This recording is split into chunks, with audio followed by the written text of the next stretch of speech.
All right, ladies and gentlemen, welcome to yet another Xanadu, being casted by myself, RK, and Dingus Joe is here. all right. First match we have here is Cold Weather versus Nature, Marth versus Mewtwo. What do you got on that? Well, I feel like these players have played many times before, considering sure. they've been to Xanadu for longer than I have. So, both of them. So, Fair enough, fair enough. I think it's going to be a good match. Yeah, for sure.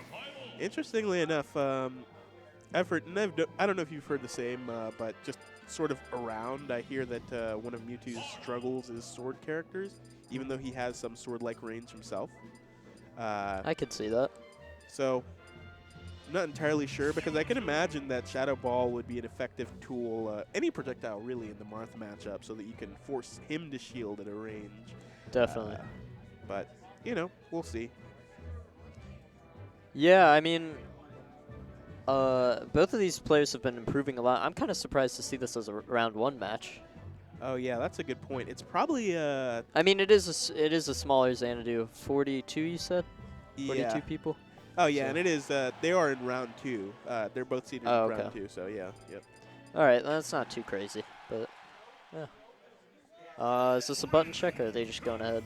Well, we'll find out in a second. All right. Yeah, I think. Yep. Yeah, this is a real match. All right. All right, so a walk-up grab and an up smash. We're off to a pretty good start. Wait, I thought Cold Weather was an SL. Why does he have AOHS? I have no idea. Actually, it looks like they have each other's tags. Yeah. Or actually, are they Are they going? playing each other's characters? What? What? I just realized. Hold on a second. Yeah. If they're in the right spots. They're playing. They're playing each other's characters. That's wild. Okay, all right, so that makes sense. So basically, before they got on, I believe they were saying, like, oh, everyone has a Marth, and Nature was saying, oh, everyone should have a Mewtwo. That character is pretty easy. So it looks like they're going to prove that. I honestly don't think Mewtwo's that easy of a character. Neither do I. Not even a little bit. I mean, like, you press the A button a lot, but that doesn't mean you're easy. Exactly. All right, good double back air. But then again, his combos aren't too extreme. Plus, he has a lot of kill power, so he's a good character, but I don't think he's the easiest. All right, I think Cold Weather sort of just hugely overestimated the power of Mewtwo's up throw there. Yeah, but he got the kill anyway. Indeed. I thought he was gonna get hit by that. That would have been terrible. Can't be autopiloting that much. As a matter of fact, you shouldn't be autopiloting at all, considering you're playing a character you're not familiar with. You should be thinking about literally everything. And considering it's a tournament set. Exactly. Should never autopilot. But I'm liking the 9 in Nature's name. That's 9s are always important. Of course, says the Game & Watch main, for those of you who don't know. Seems relatively even, so it seems like they have about similar levels of mastery over each other's characters. Yeah. This is just a funny match. It really Playing is. each other's character. Like, they're doing things like... You just said it the wrong way. That was great. Which is funny because that actually also helped him to avoid the grab because he slid behind him. Maybe it was on purpose. Possibly. All right. Huh? I don't know. I feel like he got hit once by it and then not at all after that. Yeah. Maybe Marth's a small character in disguise. Dang. Solid nair. Yeah. Nope. Yeah, all right. Very solid nair to clutch it out. Mewtwo being extremely light. Yeah. I didn't expect that to kill, even on Smashville. I mean, I guess everyone has a Marth. All right. Wait, was they And shook now hands? are we going to Random Ditto? Okay. This is a fun match. I like these. Indeed. These are pretty good. So just something a little entertaining to start you guys off. Nothing too serious. Ooh, Samus versus Villager. All right. So cold weather with the Villager and Nature with the Samus. Not really sure what they can carry out, carry from their mains here. I mean, Well, Nature's got the chargeable projectile, yeah. So he's got that going for him. And I guess cold weather has zoning. Very Yeah, this vague. actually could be scary because Cold Weather's a very patient player, and patient. Oh, Oh no! oh! If only he knew this character. Samus being heavy enough that still doesn't work, even right next to the blast zone. Yeah. Now, either of our characters would have been dead. Yeah. My throw is pretty bad. Huh? My throw is pretty bad. Yeah. My side throw, it goes up. Ah, I see. There's actually never any reason to use it. Oh, that's unfortunate. Yeah. What? But, It looks like Nature has taken a solid lead thus far, just sort of tacking on more and more. And, oh, Lord. oof. And then, Yeah, I can't imagine Villager, like, especially if you don't know the character, it would not be fun. Oh! Oh! Oh! Cold Weather's laughing it off too. Just like, all right, yeah, I ate that. Oh, man. Can't float around like that and then just right to a platform. That was gross. Like, oh, I'm just gonna shoot you out of the I sky. never want to see that happen again in a tournament set. All right. Is He's this got a really- tree. He's the first tree of the game. But even still, Nature continuing to stack up this lead and getting that extra credit. Good air dodge, Reed. I mean, it's anyone's game. They're going random. True. I mean, I guess if Nature just randomly SDs here, Yeah. but nearly lapping Cold Weather here. This is funny. It really is. I'm amused. I am thoroughly entertained. Goes straight for the charge shot. Doesn't seem like Cold Okay, Weather gotta tried to go. pocket any of these.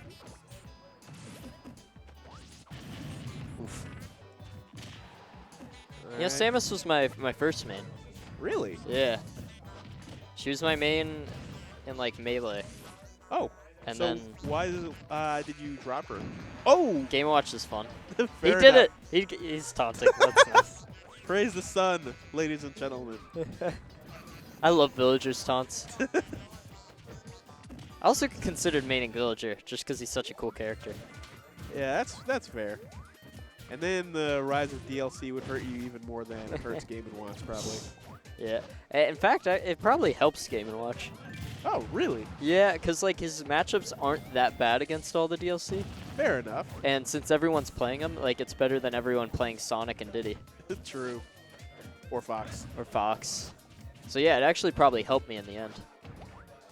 Too bad Fox is turning out to work fine against Bayonetta these days. If not, then it's like, oh, hey, well, Bayonetta counters Fox. We won't see that many Foxes anymore.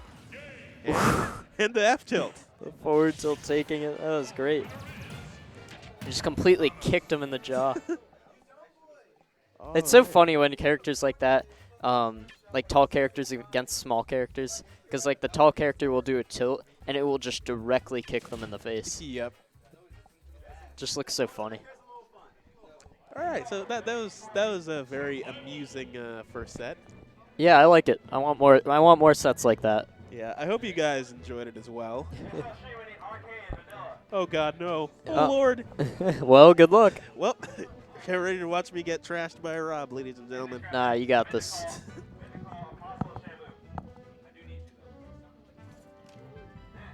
I guess he's not playing on stream. All right. Well, what's up, Osiris?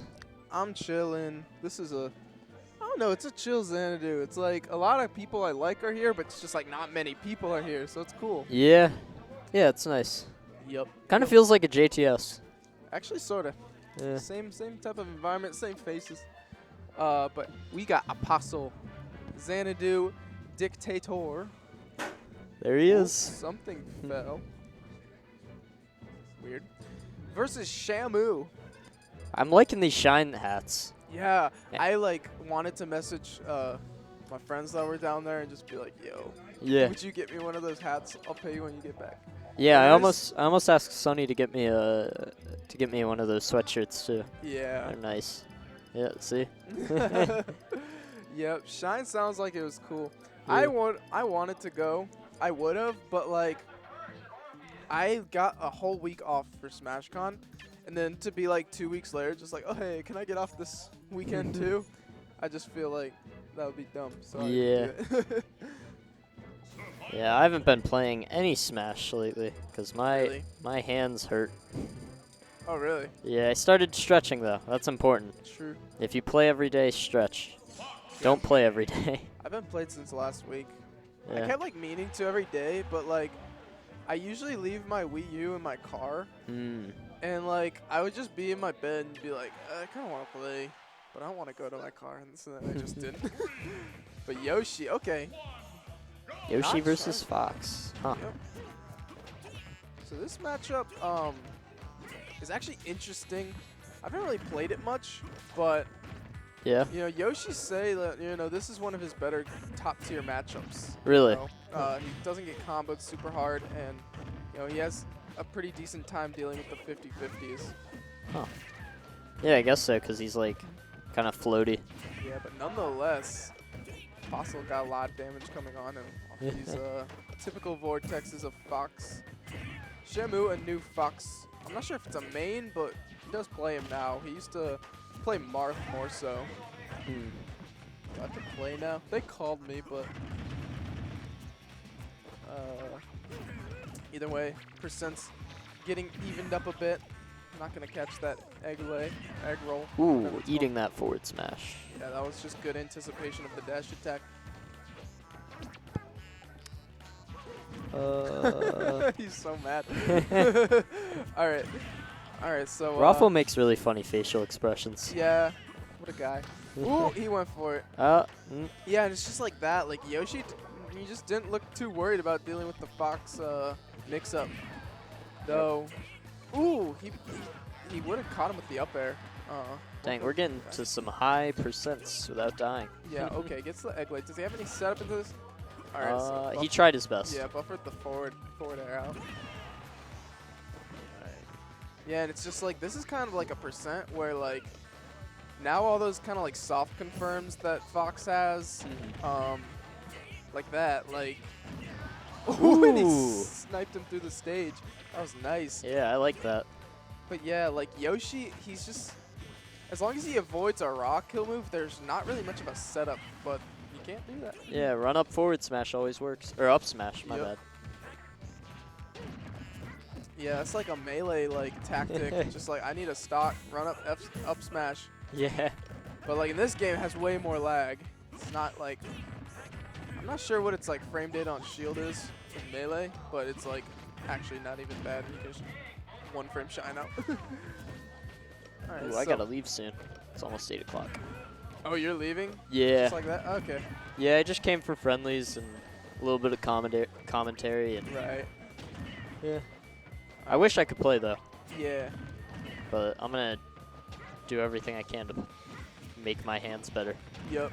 Okay, so But speaking of hands, these players are hitting each other a lot. yeah. Like no Yeah, like big even combos. percent. Yeah.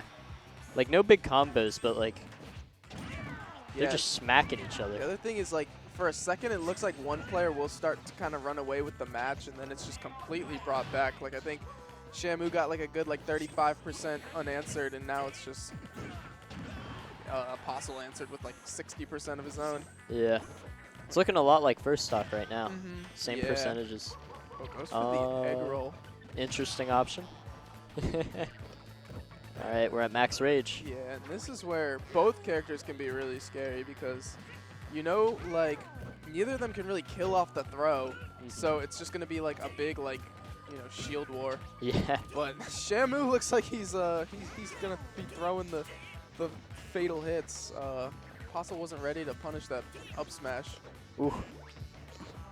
Ooh, has him locked into the corner. I would like to see him do like some auto cancel back airs. Such good corner pressure. Wow. the Yoshi dash attack's gonna kill. How about that? What was that, like 165? Yeah, something like that. Yeah. That was wild. All right, so that's gonna be game 1 to Apostle. See if there's a character switch on Shamu's part. Doesn't look like it. Really high percents. Mm-hmm. It's interesting. And like I said, like sometimes it could just be hard for Fox to secure the kill on Yoshi. Even if he catches like jump, he has jump armor. Yeah, I can imagine those confirms are strict Yeah. on Yoshi. Just so floaty and Mm-hmm.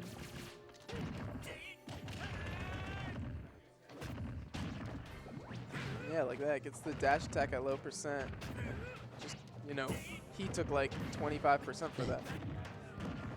Yeah, but he does have him off stage, and I think he lost his jump, but he's going to give him ledge for free. I believe he could have probably fair footstooled him.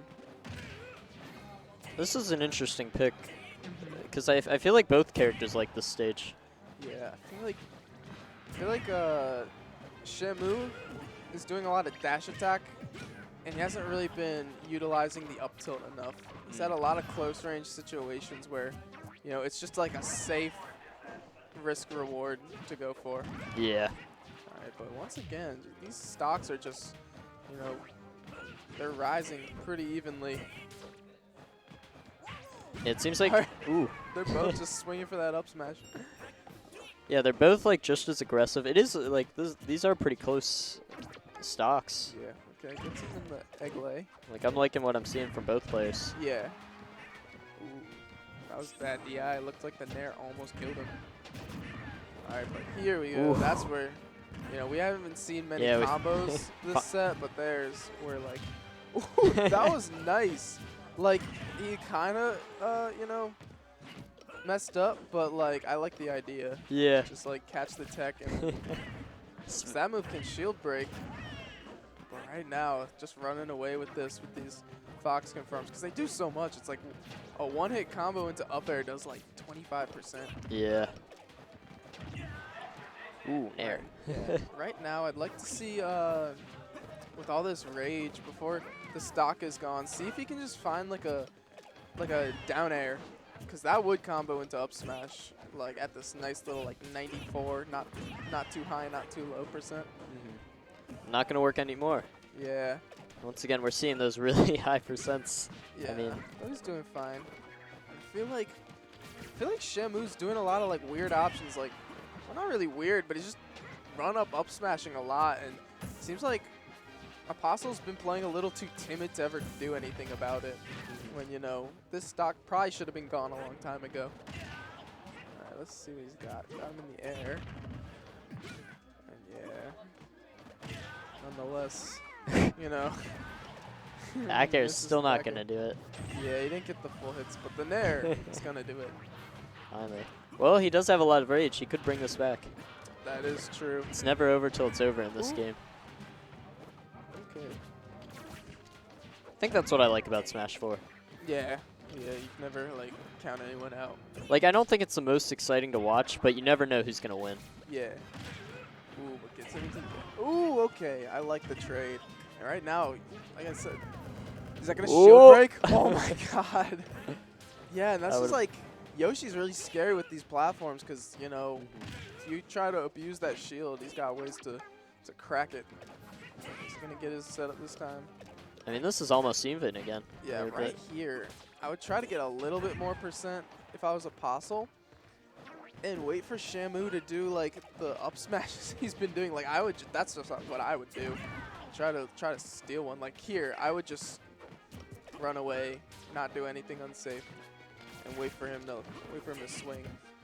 He's been doing it also. Ooh. Is that gonna kill? No. That was a good read. Is that No. gonna do it? No, No. not quite. But he is off. He was off stage without a jump. Typically, Fox should be dead. But right now, this percent basically an even game. Wow. And the Really reverse brought nair it out back. of shield gonna do it. He was, by the time he lost, I like the thumbs up. Yeah. But man, he lost, like, he finally took his stock, and he was yeah. at 140 and Yeah, brought it all the I way just back. feel like, I don't know. I feel like Shamu, he plays really good at a default, but he doesn't play to his win conditions and his win situations very well. Like, he had no reason to be getting hit that much with that big of a lead. Definitely. Should have just, played it safe and. Especially at the end, because he got killed by a shield drop. You know, Yeah. what was he planning to do? Drop shield up tilt, that wasn't going to kill. So I feel like, he just has to figure out how to play in those scenarios a little bit better. But nonetheless, pretty Could good be stuff. nerves, though, you know. Yeah, of course. Playing on stream is, for some people, isn't fun. I love it, though. I don't like playing on stream. Really. Yeah.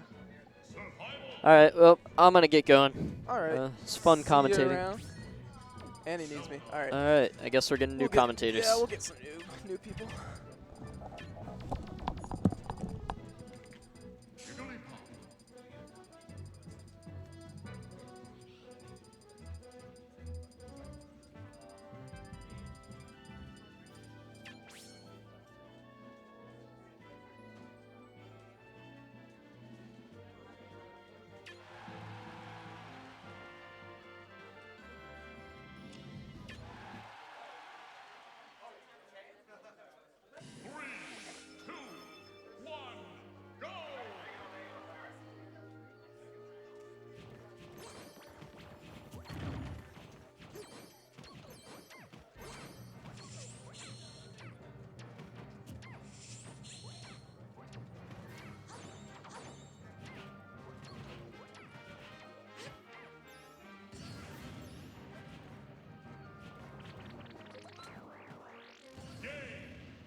Alright, hello ladies and gentlemen. Sorry to leave you guys alone, but I'm back.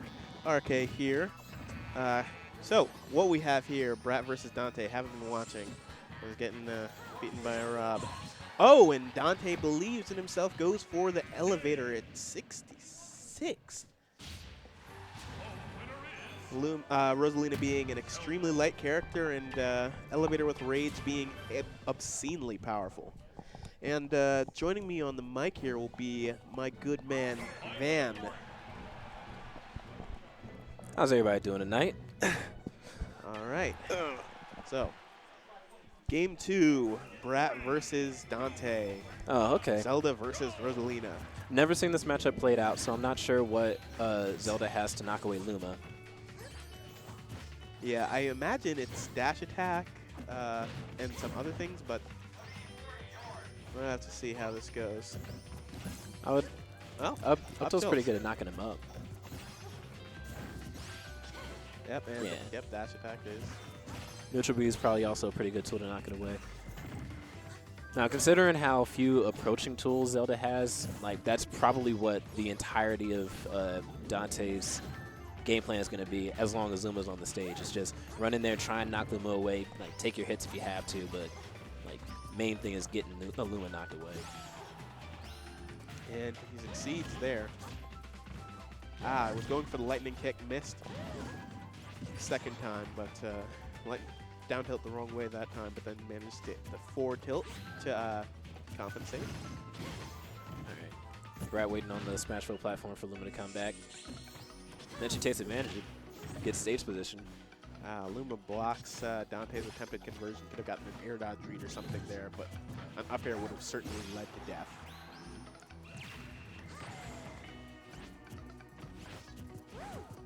All right, pressuring this platform, but Brat drops down with the, I think that's her forward air?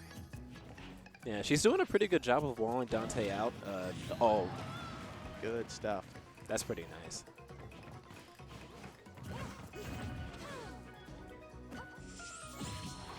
All right, attempts a down air there, but hitbox on reappearance is useful there. Dante's been getting this this 2-frame pretty consistently with the down tilt. It's probably got a pretty good hitbox on it. Yeah. That and Rosalina's up B is relatively predictable. Yeah. Not saying I could have timed that 2-frame, but.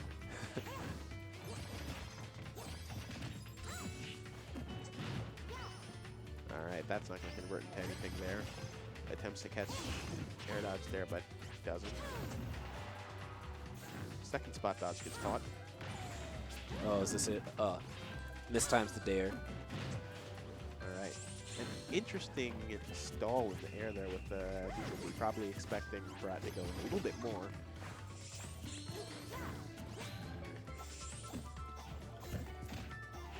Now, through the use of that up B, Dante kind of gave up stage positioning. I mean, it didn't matter too much because he got it right back, but like, it's fancy, but it didn't really like do much as far as like putting her in a bad position or anything. Yeah. All right, now sort of poking around, looking for these lightning kicks here, and Brat is aware that they're dangerous. Zelda with Rage and Rosalina at 74, it'll certainly kill, but Dante may be fishing just a little bit too hard there. Oh, is that it? That is it. Oh, and it seems like he lost his jump there in the process. Yeah, he jumped off the stage and then jumped back trying to hit Brat, and Brat got him with the bear hitbox. Right. All right, going for down throw, up smash. Not true, and so Dante manages to slip out, even with that amount of rage, not true. Brat is slowly bringing this back. For certain. She's got the wall up pretty good. All right.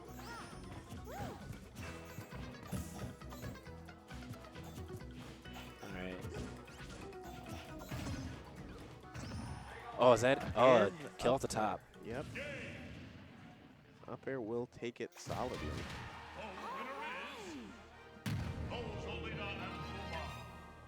All right, well, I think I have a match to play. So, I'll be back later, ladies and gents. Alright.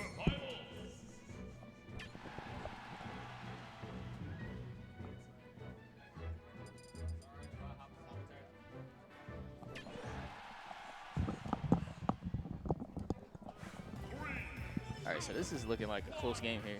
Yeah, we got Dante versus Brat. Dante took the first game and then had Brat at like a 2-stock deficit, and she brought it all the way back. Yeah, with an up air. Yeah. Yeah. She's doing a lot better from the first 2 games of keeping up that wall and making it real difficult for Dante to get in. Because, you know, Zelda has awful, awful approach options. Yeah, pretty much. I mean, she basically needs to just wall him out, keep him out, don't let him get in. But at the same time, she needs to be careful because Zelda can kill Rosa pretty early with that elevator kill that we saw earlier, and if she stays by the edge, but Battlefield might help her out here. She might live a little bit longer due to that, but Rosa's still light, so you gotta be careful with the hits that she takes. Ooh, that down tilt. He's been getting the 2-frame with the down tilt Yeah. every single time. She got lucky there. He missed that strong hit of it. So far, she's not too bad right now. Keeping this lead going. Another one? Like the major difference from the first 2 games with Dante is that he hasn't been taking advantages of his opportunities to kill Luma. It is allowing Brat to just wall him out like Yeah. that, like at the edge of the stage. Pretty much keep him away. Is he dead? Oh, wow. I thought he was gonna SD. Magnets from deep. Oh, wow. That hit through? Okay, Luma. All right, Luma's gone now. All right. That was good. Now is Dante's opportunity. He's got to make the most of this and try and at least net like a couple good hits on Yeah. Brad. I mean, he has an opportunity maybe to get a kill, but and now Luma's back now, so got the wall back. She gonna challenge him. Okay. All right, now how's Dante gonna get in? But yeah, that's gonna be pretty Dash hard. attack almost takes off the top. Gotta be careful now. Now up air is just clean, take him out. Ooh, I see what he was trying to. He was trying to go for that edge cannon and get behind her, but Brett called it Yeah. out with that up smash. Just took that stop. And I understand like he needs to shake up like his movement options and Yeah. recovery options and stuff like that, but he's gone for that edge cancel a few times and it's only really worked out once as far as like doing anything for him. Yeah, and pretty much she was ready for it this time. Just called it out with that up smash. Yeah. All right, so at this point, Dante probably needs to go in here since she done. Oh, That was Again. good. down to the up air. Yeah, I was gonna say she needs to get rid of that stock quickly because Rosa with rage, not a good thing. But up close. Skittles over there. All right, neutral beat knocks away Luma. Is he gonna? No, Nope. he misses and doesn't take care of the kill.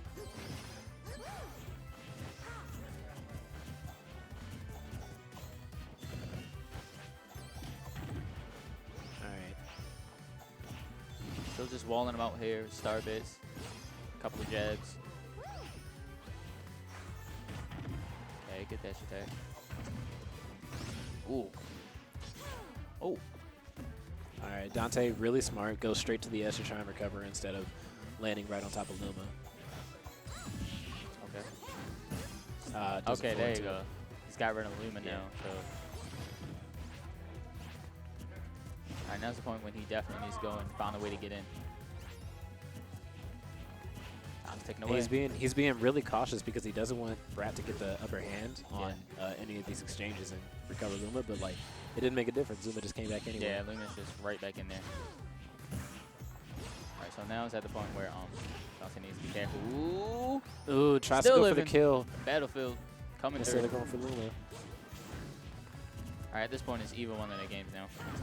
Okay, good back air. Get him off him. Ooh, down smash coming through. Let's see, she gonna Oh, challenge this is time. scary. Ooh, Oh, man. man. Yeah, that's a hard pill to swallow. Yeah, I Not think he being tried able to make to. that I think he tried to snap it perfectly from Yeah. down at that angle. Hey, because at that point, Luma could have either just stopped him from grabbing the ledge or he could have got stage spike. So, Yeah. well, good stuff to Brett taking that. Pretty close set there. Boston Got Osiris. Boston Ooh. Osiris. All right, fellas, we got a treat for you: the return of Boss Hey. to MDVA. Luigi extraordinaire. You know whether Osiris is going to Soko today or? is he going to Osiris, I don't know. I didn't hear whether or not he was going to go secondary or anything, but you know, based on him playing Boss now, he might want to end up going as main just I because think like, that would be the best decision for him to do. Oh, he's going. Boss is going Doc. I get that PhD up in here. Now, I did see Boss playing Mario earlier, so I don't know if he's going to, like, stick with Doc or, like, go Mario for certain matchups. Right.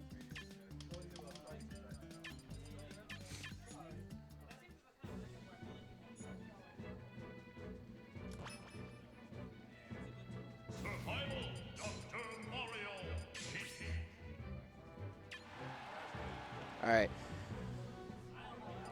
We got Doc versus Sheik, so right. Osiris is going to go So, yeah, his he's new going to main, secondary. All right, so we starting off on MDVA starter mode? Smashville, All right. which I feel like this is going to come back. Oh, is this a button check? Uh, Looks like a button check. I mean. Or not. Oh, it's not. That was All really right, confusing so- for a second. All right, yeah. not a button check. Felt like it was just in each other's hair there. Or is this a bunch of... Hello? It is a button check. Oh. No, what?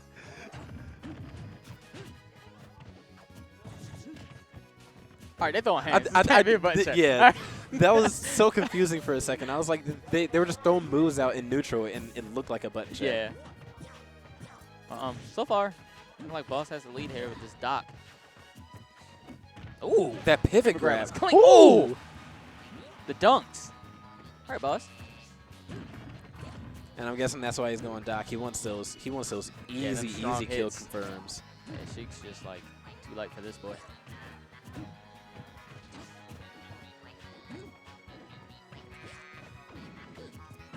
I mean, it's still not undoable for Osiris though. If you can just get him off stage, hit him a few times, and Yeah. gimp him. Yeah, it's pretty Boss much the does an stock. unsafe approach, and Osiris takes advantage of it. But ooh, that was some good damage right there. Yeah. Ooh, good bouncing fish. All right.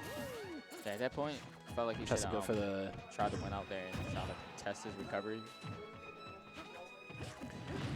All right. Ooh, that Ooh. was a good read. The last hit of up air snatches him, Yeah. but Osiris has to be aware. Oh, does he? my Oh, he gosh, gets the the reverse wrong hit, and he way. almost dies on the other side still. Yeah. Trump Back Trump air? Bear. Oh, still in there. Now here's the question: how's he gonna kill with Doc? Mm. Oh, up smash.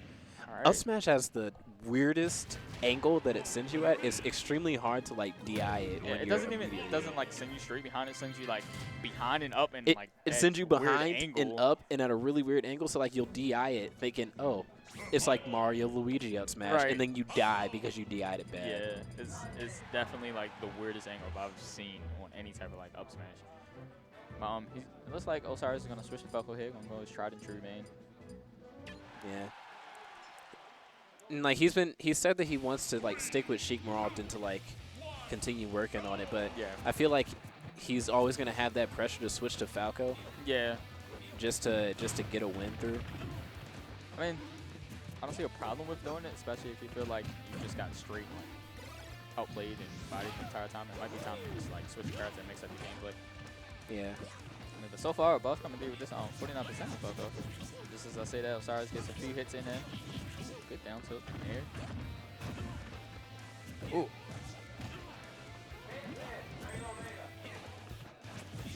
Alright. Nothing there, getting inside there. Got some good combos He's got coming him in on now. stage. He's getting pretty good damage now that he's on Switch Falco. All right. I feel like the grab is gonna lead to death. Nope. Oh, Just enough to get out of there.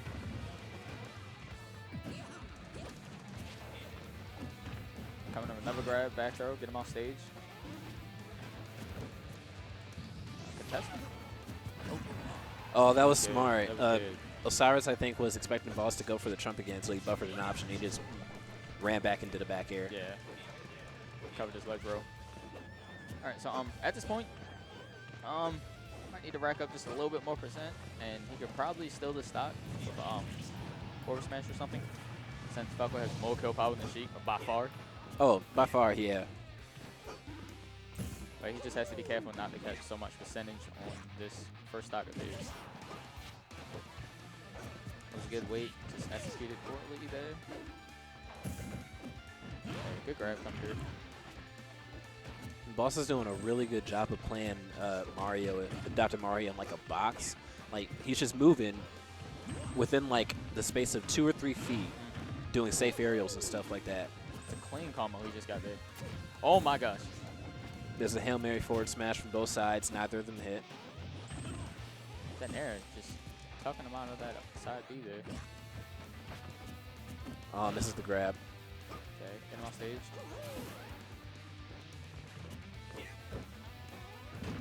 Good back air. Yeah, there's that bear. Yeah, he had that GameStop trade there. Alright, so he's on that magical percent here, that Super Saiyan 69%. See what he can do here. Osiris gets a little bit of damage. He's racking up pretty well. Ooh. That was kind of scary. Ooh. Ooh.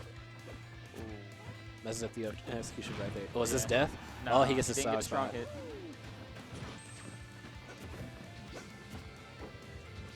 fishing for these grabs at this moment. Okay. Okay, good. He didn't roll again because he definitely was waiting for it.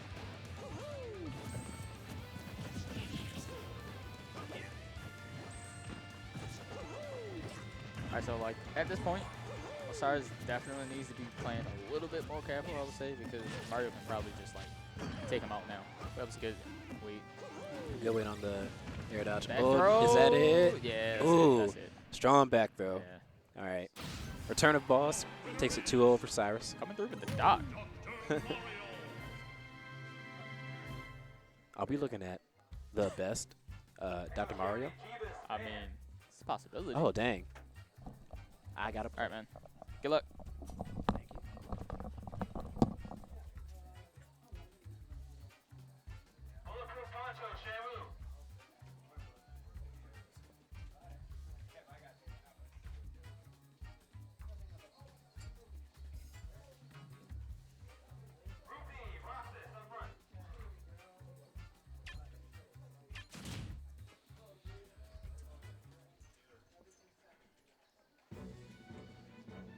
Alright, so let's see here. Oh, we're gonna have Ganon versus. We got Ganon versus Little Mac here. Oh, this is Jeebus. Okay. Ugh. I feel like this matchup is gonna be a little bit crazy.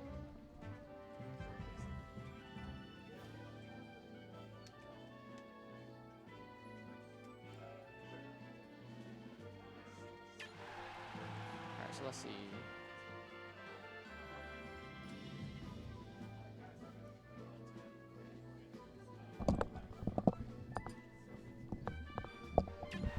Alright, so they're gonna start off on Battlefield. Does sound good? Yeah, you're good. Alright, what's up, man? Howdy. Going pretty good. Alright, so what we got here is we got Vans, Ganon versus Jeebus, Little Mac. Can't say I've ever seen a Ganon versus Little Yeah. Mac in a tournament. It just seems like a matchup where they're just gonna be throwing hands the entire game. It's just like once one gets hit off stage, that's just it. So far, they're pretty even percent here. KO Punch is almost there to get in the line. Perfect use on smashes. Ooh, good pivot grab.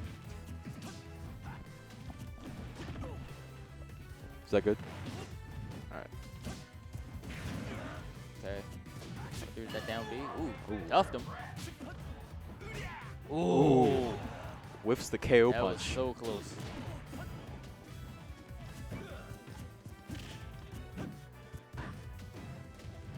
Alright, so at this point, Van can pretty much secure this kill, but he definitely needs to be careful because Little Mac with Rage could probably just steal his stock there. That should be Yeah, death. that's it. Alright. Good stuff, Fan. Getting that Sparta kick on him.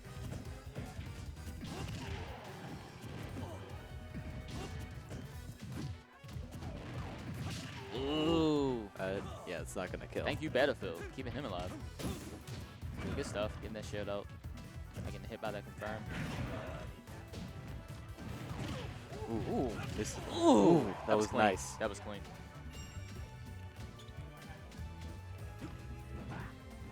Alright, so last stop for both players here. Ooh. Oh my gosh, this man is just coming through.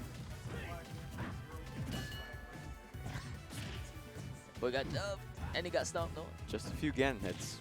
Yeah, that's all it takes. He shouldn't be dead yet. He definitely has to be careful not to get hit with another forward tilt, because that might be curtains for him. Back air coming through. He should still be able to make it. Oh my gosh, all right. This man was just going for all of it. But, all right, Can you get a 2-frame off of up tilt? it depends. It depends on the recovery and how close they are today. So let's say he up B and like he went past the ledge. If he went past the ledge, that would have definitely hit him. Because sometimes he doesn't just automatically snap ledge. Sometimes he just goes straight through it and then falls down a little bit and grabs ledge. But I think he pretty much was doing it just to cover, just in case he was going to go through the ledge. So game 2 going back to Battlefield. All right, so he was feeling like wasn't really the map. Maybe it's just a little bit of his gameplay. But ooh. All right. Couple up tilts. Get an up B in there.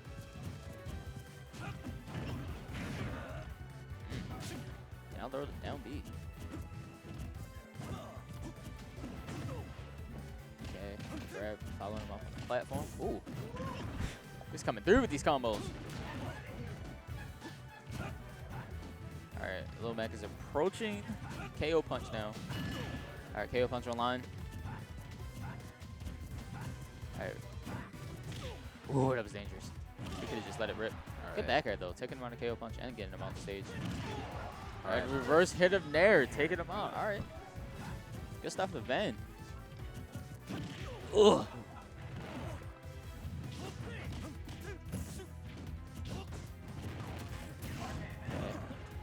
Good flame choke there. B? Oh, that wow, killed. let's take him right off the top. Just enough. Alright, good stuff, Jeeves.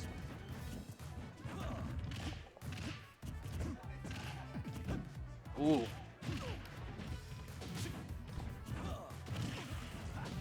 Oh my gosh, this man wanted to just destroy his life there. Good perfect shield. Alright, KO punch online now. Needs to definitely be careful and Nice he just KO let punch. it rip.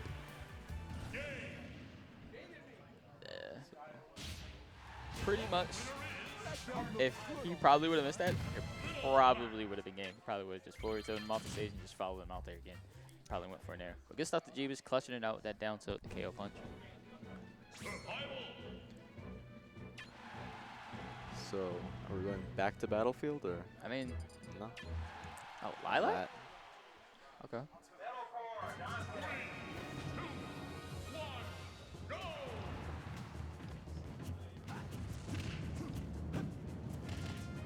Alright, Jeeves has been more in his face now. Getting a few low percent combos here, just up tilting away. That shield. It's looking weak. Yeah, it's looking like a Skittle right now. Ooh, 2 dash attacks into an up smash? Oh my gosh. God. Is he dead? Wow. I guess that's Ganon for you. Wow. So a few hits can secure a kill. I wonder if he took his jump by doing that. Alright, well, looks like Man is just rolling through this man right now. It was looking like Jeeves had it in the beginning. But Yeah, he was coming through a few combos, but it just looked like Ganon, all that strength. Oh my gosh. It's it. Ooh. Oh, he definitely was trying to end it. Ooh. Downward angle of it. Oh, he was going for a hard whip. whips the up smash. Okay, good counter.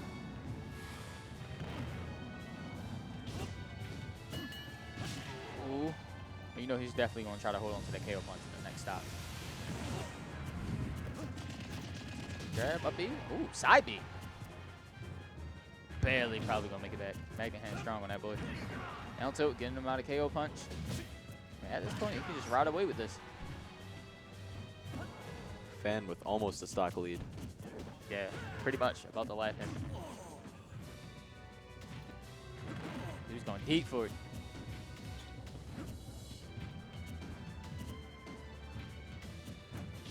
Yeah, so pretty much at this point, Jeeves definitely has to be on his P's and Q's, Yeah, that's and that's going to be it. That Nair is just going to take him out clean. Guess what, the Van? She's stocking Jeeves. Yeah, it was crazy. Jeeves just started off just hot, just coming through with a couple low percent combos, and Ganon just A few come hits. through with a few Dead. power hits, one forward tilt, and that's a stock.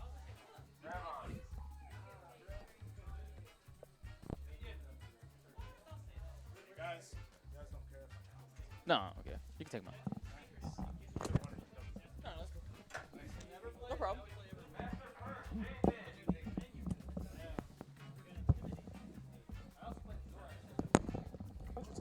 Oolong. Oolong.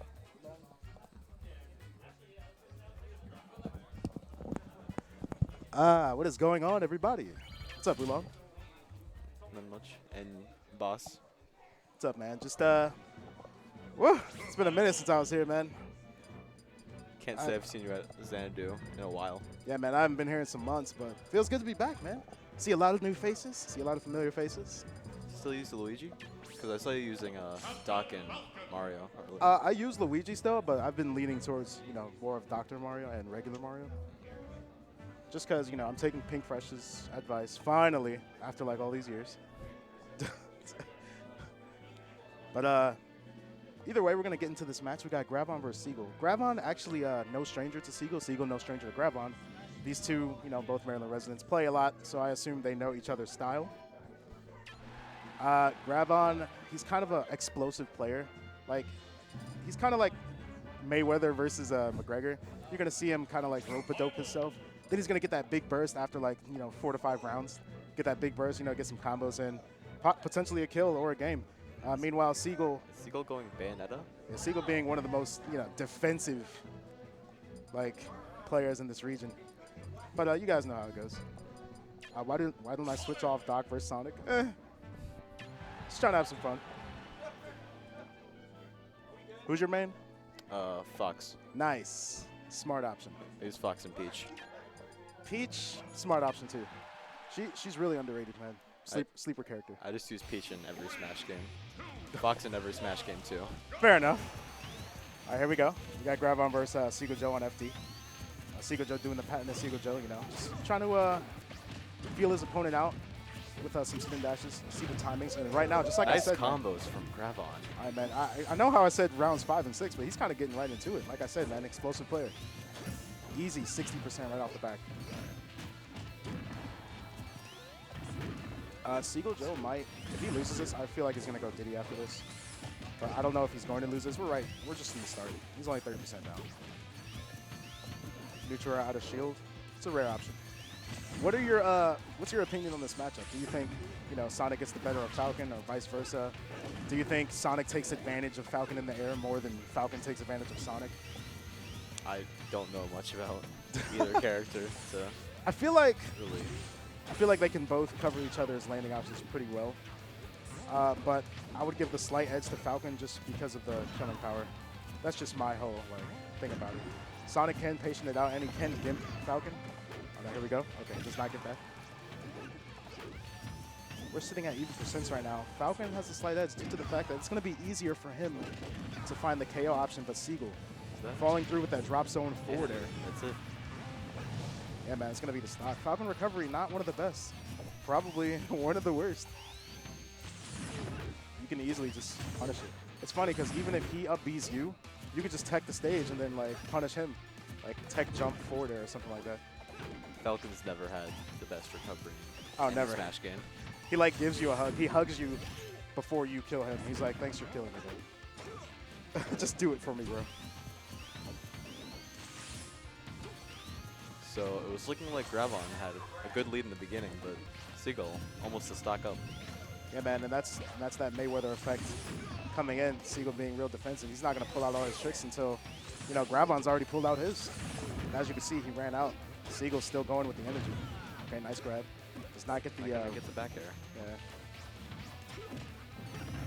yeah. And playing from behind versus Sonic is so stressful, man. I'll tell you. That forward smash is going to go ahead and clear it up. Good stuff to Seagull, bro.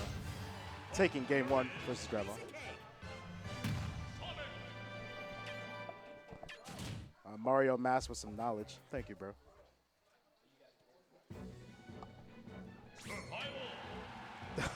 Yo, Silver, relax, bro. All right, we're going to get into the second game. I wonder what, I didn't get to see the counter, but I had my head down. Okay, here we go, Battlefield. This definitely plays into Falcon's favor due to the fact that there's platforms. I honestly, thought Seagull advanced this, but he probably got rid of Dreamlight. Yeah, low ceilings. Doesn't want to die early. And you can see the invulnerable frames on that spin dash coming through. Beat out the jab, clean.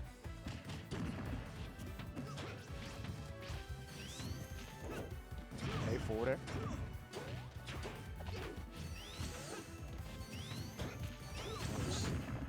I feel like Seagull Joe's keeping the pace of this match. Gravon just trying to find the right pieces. It's just real tough. He's getting some chip hits. Oh, okay, he wanted the air dodge. Seagull gonna bail out with the spring. Oh, that could have been a punish. He probably, was trying to do something else. Let's guard yeah, you. that's gonna be the stock. Yeah, he tried the fast fall there, and and as a result, no DI. Gonna fall straight to the blast zone. Okay. Sometimes Seagull will land with Nair because it throws a lot of people off. Because it's like Sonic will never land with an aggressive option. And, you see him dare and Nair, you're like, what? How? Not how, but okay, I see it. Seagull Joe just all over this man right now, man. Like, normally you see this guy playing real defensive, but right now he's on his P's and Q's. He's trying to get this over with. Kind of has a read on this man. He wants that 2-0. Okay, back air. Back air. Ravon not out of this yet. I feel like once he gets to 80 to 90, that's where it's going to get real tough. As long as if he can keep this percentage, he's still in there. Go The Trump. Trump right there. Yeah.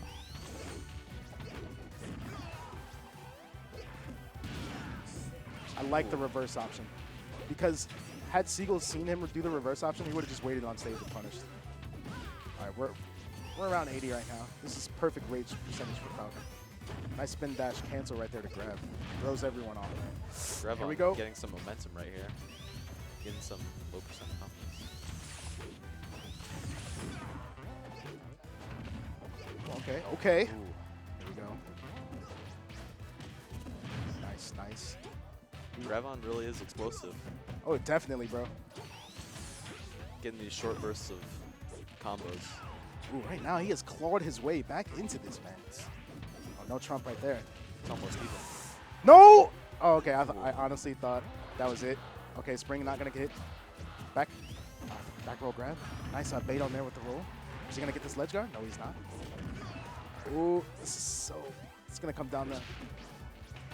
It's butt clinching time. Seagull doing the spins, you know, just to keep his opponent like guessing, stuff like that. Oh! Trump? No, does not go for the Trump. This is so close right now. The next hit's probably going to do it for any of them. Next hard hit. Okay, just dancing around the stage. Ravon applying pressure. Seagull Joe just kind of doing the Seagull Joe. He's being patient, man. A lot of spin dashes Oh, definitely. from a lot of Sonics, so. Okay, that's going to be it. That's gonna close it. Good stuff to quit. Nail biter right there, man. Good stuff to Seagull for winning that set 2-0. Yeah, man. Clutching it out, man. Staying patient, you know, keep his composure and taking it 2-0. Yeah, man, I bet you a lot of people in the chat were just like, oh, I got to go fight ZD. All right. Wish me luck, guys. I'm going to go fight ZD. Good luck.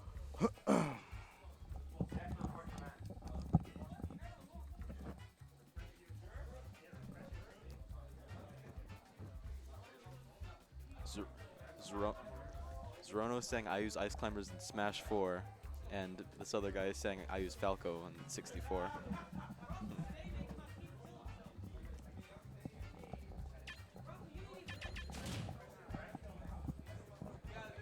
All right, chat. Van back on the mic. Poyo versus ZD is on. Wait, what? Poyo? Wait, no, not Poyo. Boss versus ZD. Boss. Oops.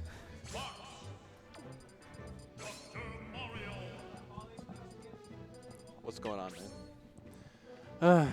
Nothing much. Nothing much.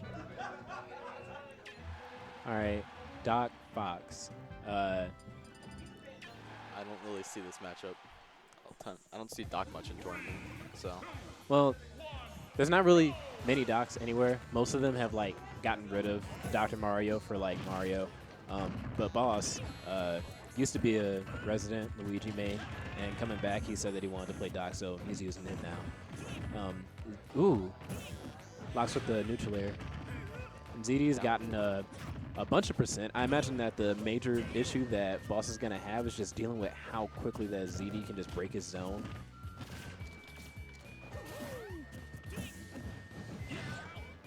Good power shield and grab. Oh, is this death? Ooh, That is that death. is Oh it. my god. Fox is so light, that Porter. Yeah, but that would have killed a lot of characters at that percent. Like, Doc's fair is ridiculous. Is that a true combo? What, down through the fair? Yeah. I It don't is. believe It is. Really?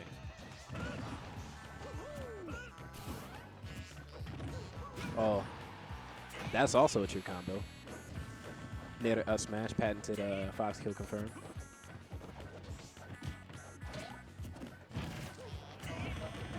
Up air? Yeah.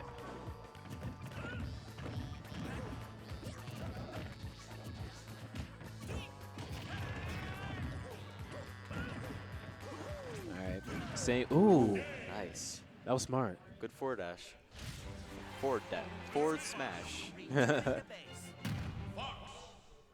All right, the start of that match really wasn't that bad. ZD racked up the percent really quick, but Boss got the kill confirmed. If Boss can avoid like getting trapped on those platforms and being prey to like Fox's pressure, he could take the next game. Going back to Smashville, I guess Boss thought he had it.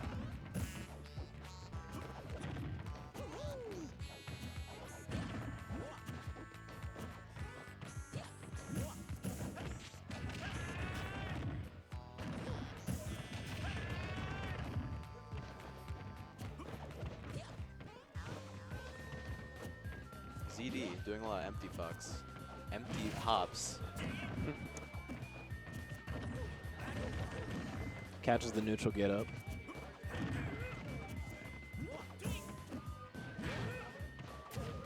Oh, he tried to catch him with the mix up, but ZD sniffed that out like from a mile away. Now how's he gonna get down? Go straight to ledge.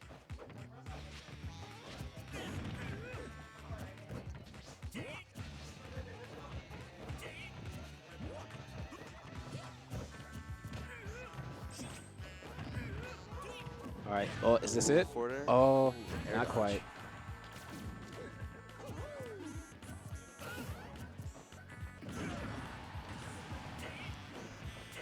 All right, ZD's caught wind of Boss's habits on ledge. He has a tendency to really just go for neutral get up and get up attacked.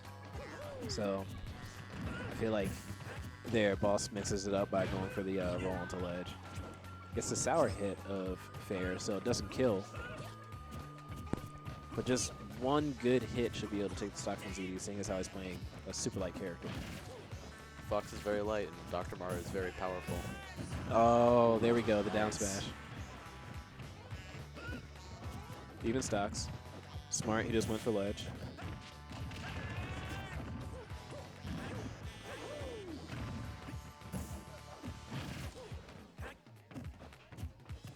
Goes the neutral get up again.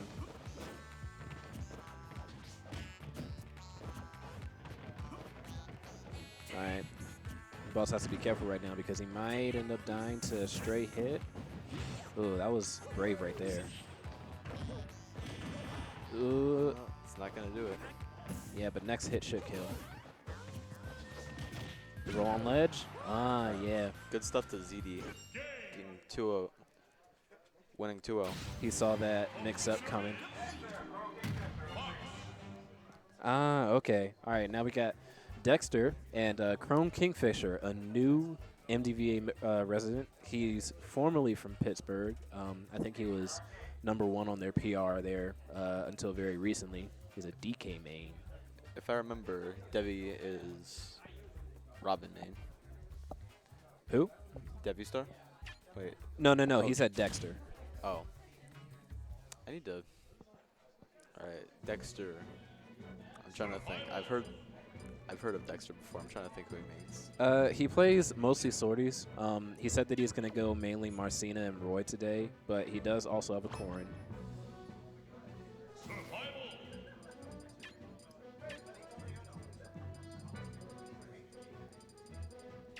Chrome with the PGH tag.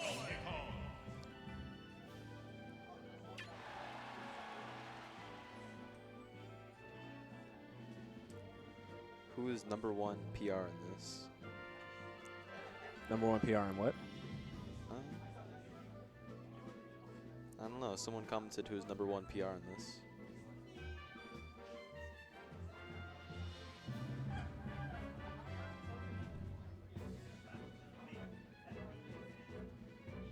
It's actually kind of interesting because Pennsylvania has actually landed the DKs.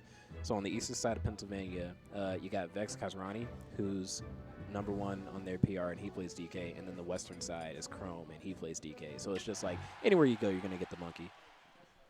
So game 1, going to Battlefield. All right. Oh, is this a button check? Yes. All right, button check. Now, this is a matchup that I can admit to having never seen before. not sure exactly what the percents for Ding Dong on Roy are going to be. I imagine that Roy's going to have a little bit of a tough time getting in on DK because of the long limbs. And whenever Roy gets in, he's going to be able to combo DK pretty hard. I've been seeing Roy getting a little more representation than he did before.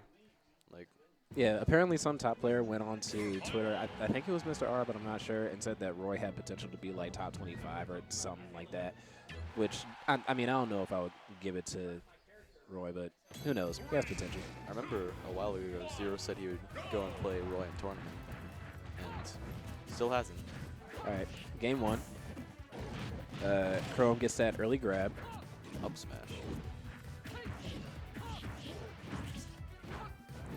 Yeah, second that Dexter was able to get in, and like that's quick 46%. That's a lot of damage right there. All right, he's got him on the ledge, but Dexter understands his strings with Roy so well.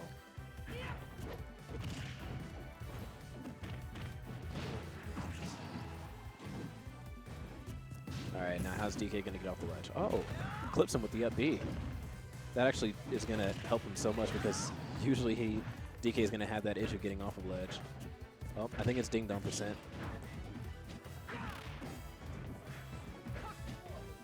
All right, can he land? All right, comes down with the back air. Oh, scary. Ooh.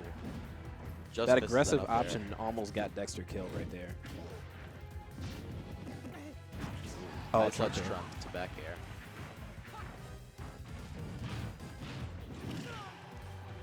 Oh, didn't kill. Not gonna kill. Oh, that was a bad air dodge. But good mix up on the up air.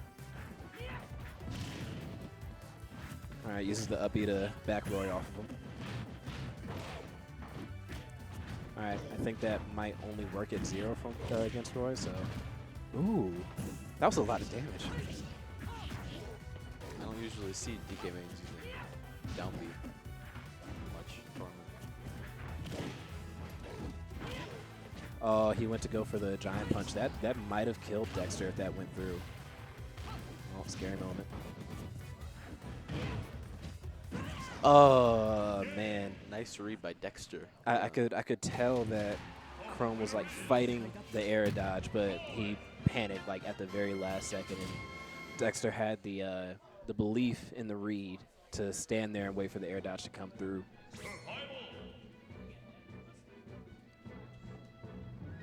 All right, definitely a close game.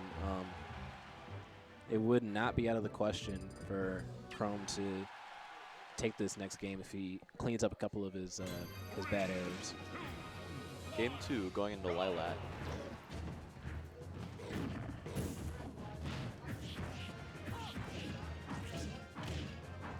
'51. 51% string. Yeah, Roy. Chrome did one bad overextension with the second bear, and that led to 51% against him.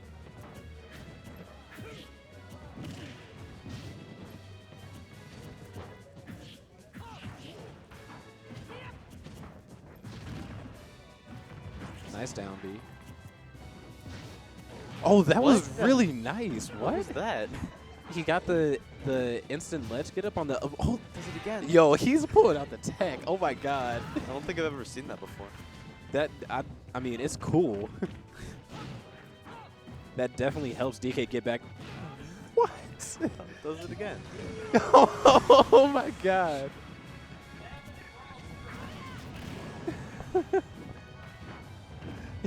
Man. Oh man, and then he dies to Lilat. Lilat giveth and it taketh. I didn't know that instant get up with DK was like a thing. I think every character, well, maybe not every character, but lots of characters have some kind of instant get up that they can exploit easier on Lilat. But, you know, DK's up B has that invincibility on it, so it definitely allows him to get up to the stage. Look at that. That's a great tech. I That's think amazing. That instantly makes Lilat like one of DK's better stages. I think I've seen that a few times with Lucina and Peach, but not with DK. One grab, and I think Dexter is dead. Chrome is definitely fishing for it. A little scary moment.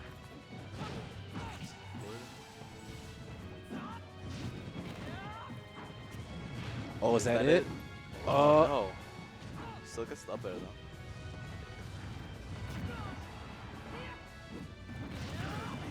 he went for it.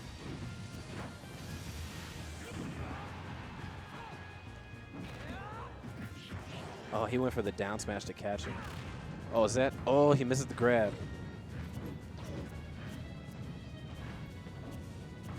All right, we're getting some nerves out of both players. Chrome has missed a bunch of grabs, and Dexter keeps doing these panic options when he's in these close quarter situations. Oh, that's Ooh, it. That's it. Chrome? Now, how DK with his huge body got past Roy's sword to get the pivot grab? I will not understand. Chrome was looking fancy with those instant get-ups. It's like 5 or 6. It's a lot.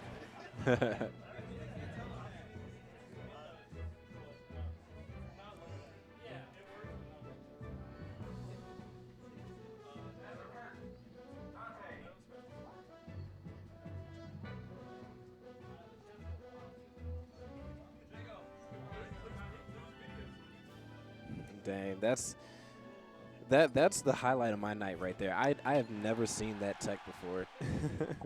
I've never seen it with DK. I guess that invincibility really does help out with getting back on.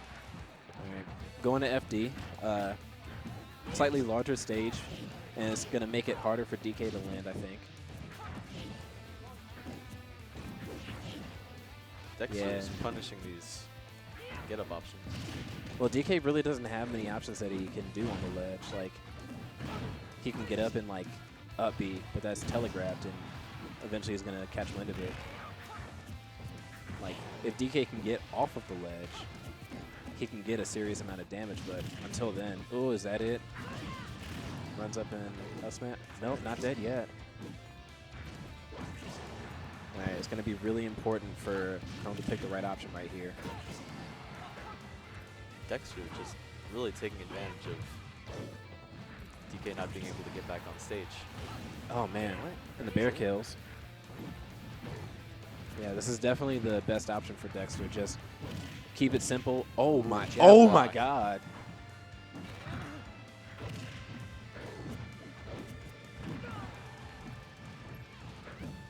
Oh, is that it? Ooh, ding dong. That is Oh, it. brings it all the way Wow. back. Evening up the, just an even game now. Looks really in Dexter's favor before, but now it's even.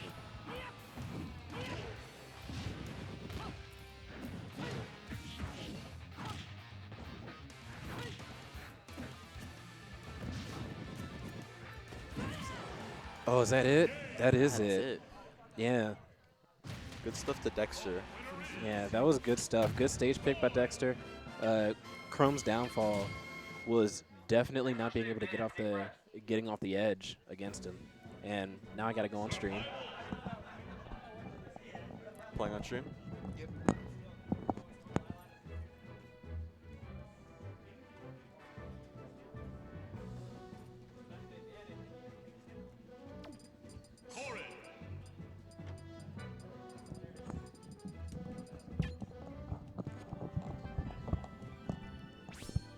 Hello, ladies and gentlemen of all ages. It is I, the caster, King Kasner. How are you doing tonight, man? Doing very well. Good to hear, man. Great introduction, by the way. Thank you. I spent like a week thinking about it.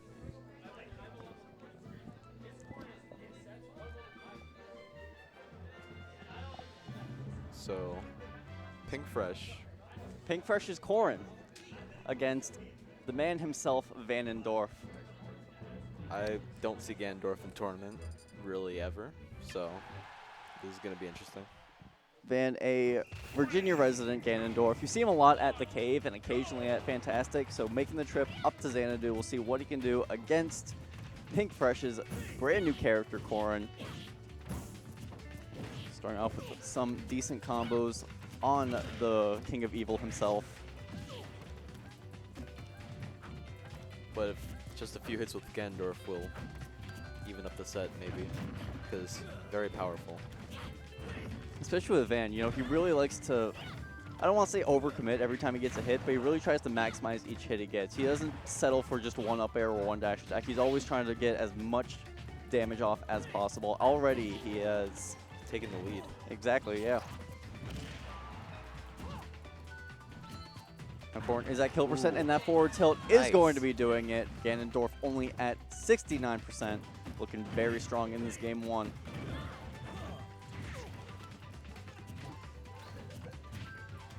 The feint with the side B, not going to be able to find anything off of it though. Already at 50% when with the one of the down throw hits he back got was a air. trade. Ganondorf's just crazy.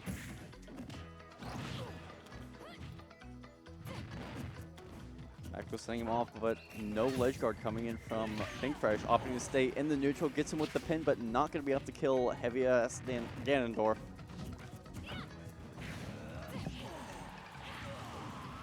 But that back air is going to be finally doing it, 58%.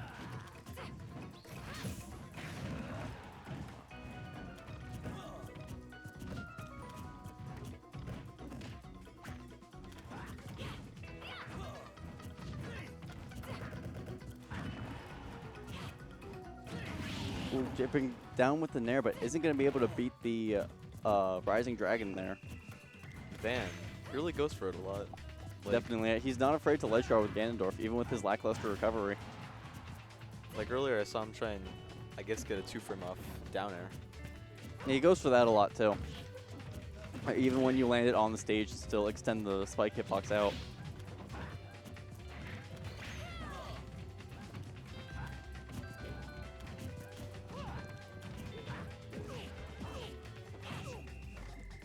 Classic bread and butters coming in from Pinkfresh as he tries to make up the damage difference here. But Forward tilt's gonna losing kill the again. second stock the same way he lost the first one, getting a little too antsy with the counter. I wonder if Pinkfresh is going to switch to Bayo. Probably not. This is a man of honor. He will stay with this Corrin, ride or die. I guess so. Not even considering the Bayonetta coming in with Game 2 Corrin. See what he can do, if he can make the changes he needs to take it to Game 3. I feel like that's a good matchup for Bayonetta, though. Probably would be, yeah. I mean, because Gan's so heavy and Bayonetta's got the combos. Man, going for a lot right there with that down air. But since missing it is going to be now made up in the damage.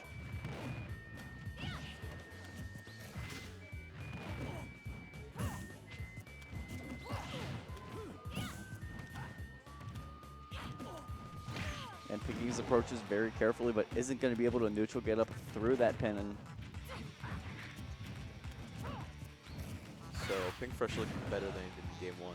But as we saw before, Ganondorf, just a few hits can, like just a few hits can even up a game. And right there, Corrin is now sitting at 10%. This might be enough to do it. Didn't land the down air, but it did not matter. The falling air was enough to do it. Van yet again taking the lead in Game 2.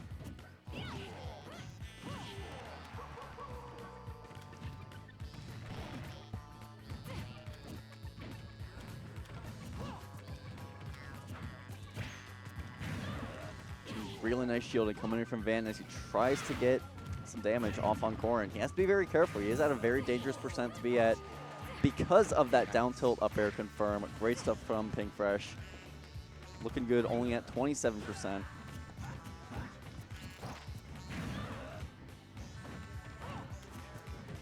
that down B did 15%. Trying to get a combo going, but picking the following attacks incorrectly is going to be dropping it.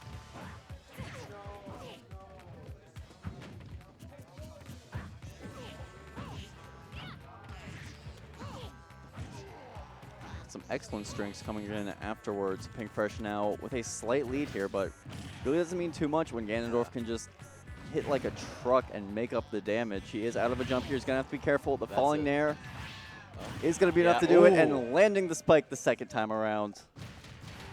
So Van, a force to be reckoned with. the King of Evil, taking a game over Corrin. Is that an upset? I don't know if you would call it that because it was just the Corrin, but I mean, that's not to take away from the win. Van definitely played very, very well there.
All right, welcome back, ladies and gentlemen. We are moving to winner's semis.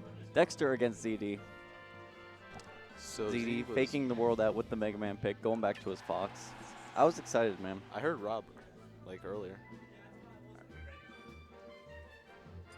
No, we will be having the classic Fox from ZD going off against Dexter's Sword of the Day, Roy. Every tournament he enters, I feel like he just draws a Fire Emblem character out of a hat, and that's the one he goes.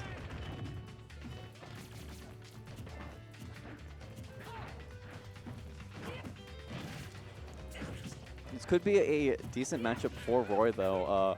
A lot of times with the other Sword characters, their speed really hurts them in this matchup, but Roy, just as fast as Fox, if not maybe a little bit faster, I'm not entirely sure, is able to keep up with him and, you know, counteract the damage that Fox would land on him if he does get a hit off.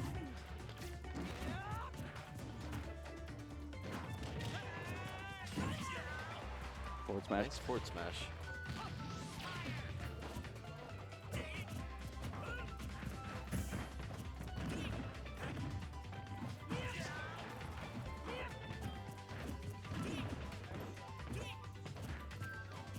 Dexter looking for that opening in ZD's defense. Isn't able to get any hits off, but is able to rise with that nair to get off the ledge. We are back in a neutral situation between the two. 5% difference, now down to 4.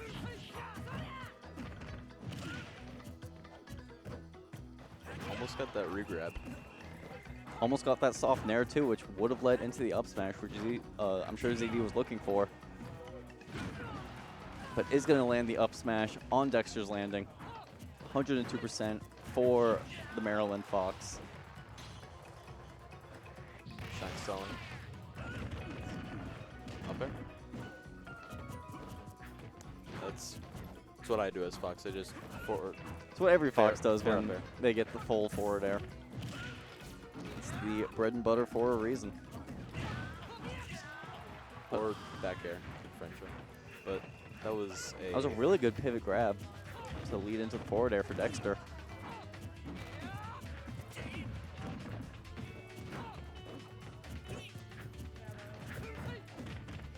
Dexter with quite a bit of a mountain to climb ahead of him if he wants to bring himself back into this thing at 170% without a jump. This is scary, but isn't able to touch the stage. Now he is.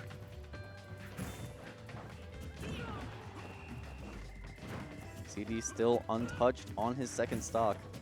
And Gonna find it with that back air. A JV2 JV2 coming stock. in control zone ZD. very nice by ZD.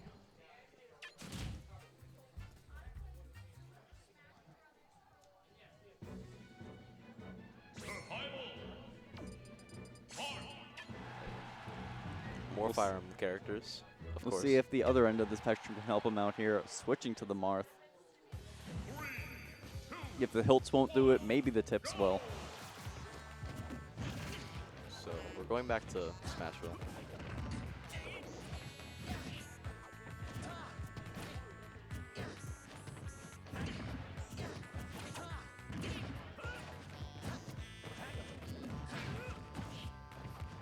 He's playing a lot more of a stage control oriented game this time around. With his Roy, he was a little more rushed down. Could have been that ZD was more confident and was just more aggressive. Not really giving Dexter time to play himself mid-stage like he is trying to do now. But not working out as well for him. He's gotten ZD to 22%, but can't make anything else happen. It's a very big lead for ZD right here.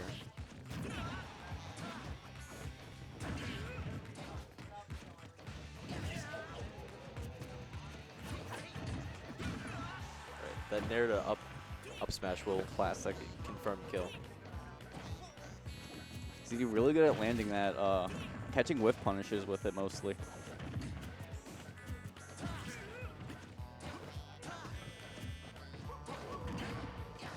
ZD pretty much running around the entire stage freely. Dexter really unable to contest him.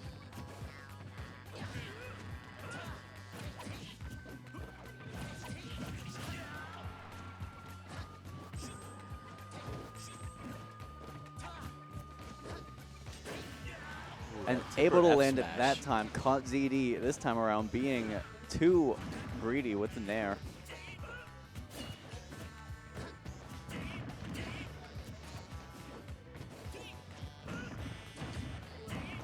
Ooh, with these Some nice fox Nairs and dash tricks. attacks, just throwing that leg out, snuffing out any attempt Dexter throws out.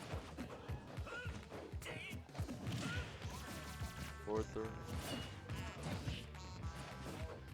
It's looking like the same situation from the first in the beginning of the game where ZD's at very low percent, but Dexter just He is doing better though. It is not a JV2 this time around. there. All right, But gonna land it yet again. The soft Nair to up smash. classic Fox.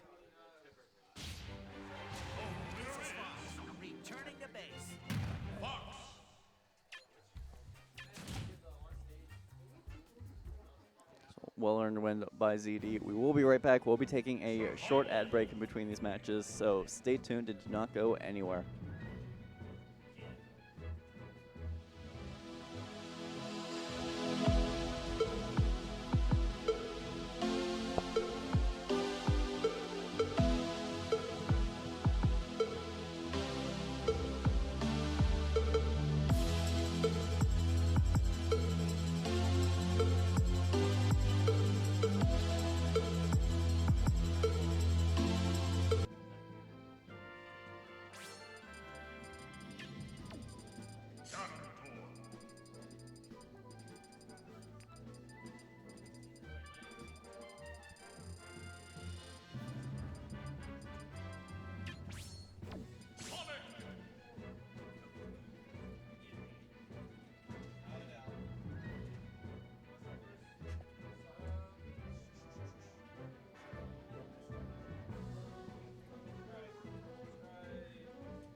All right, we're back. Welcome back, ladies and gentlemen. Now we are moving to the other side of winter semis.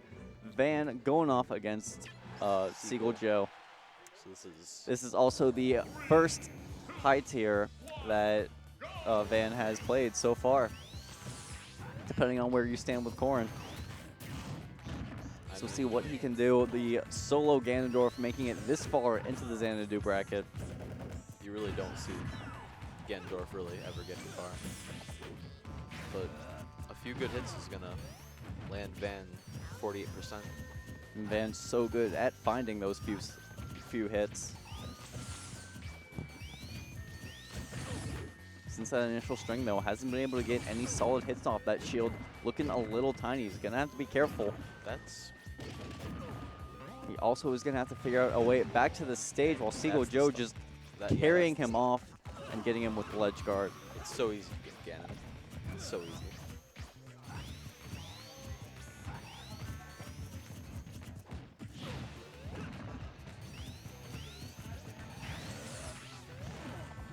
Now Van forced to play on the defensive here. Or on the aggressive, my bad. You know, since Seagull Joe does have the stock and he is Sonic, he can just retreat to the other side of the stage and play a very safe game. He's gonna try and get that full charge forward smash. He was looking for a lot there. Very far behind, is going to have to make something big if he wants to stay in this game.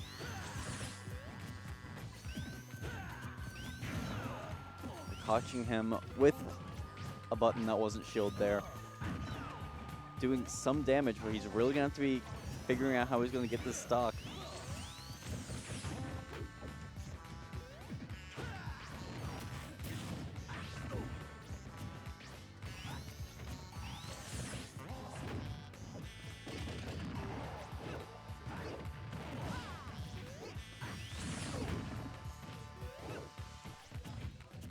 Things are looking pretty dire for the man Vandendorf. He is down a full percent here with all that rage on Sonic. This is a fairly even game. He has a bit of weight to his Nice. advantage and gets him with the reverse up air. A very well-placed hitbox coming in from Van. And we'll see if it is too little too late. He still has another stock to deal with.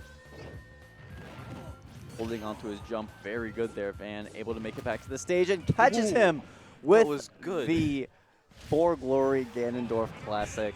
We've all gotten hit by it, literally everyone. That was nice. If like you that. haven't gotten hit by it, you're lying. But it can happen to Seagull Joe in winter semis. So no one should feel bad about it anymore.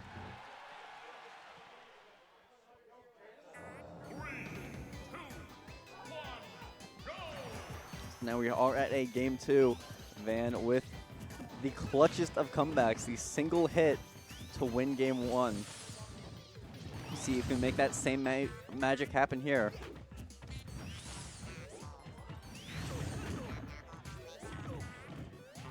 I mean, last match was clutch. It was, yeah. Very clutch side B. Well, Seagull Joe is not done fighting yet. Van still has yet to be yet to touch Seagull Joe. Meanwhile, he's staying at now 90+%, lands an up air to break that combo, but Still, isn't able to make anything else happen. huge percent gap.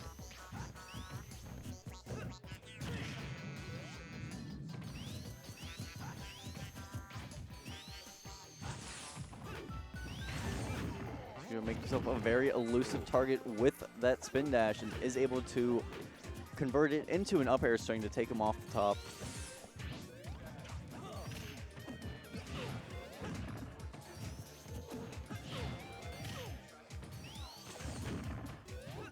Seagull looking very good right now. Very relentless, getting so much damage off of those single hits. Going very deep to Wow. get him with the back air. You don't see suicide back airs like that in this game until you see Seagull Joe on the screen. Sacrificing that stock for the kill. Smart move. You see it a lot with characters that have drag down moves like Ganondorf, like, you know, even Ike or Cloud even. Seagull Joe making it happen with just a hard-hitting back air. He is angry after game 1. Is this best of 5 or? Best of 3. The final game on Final Destination.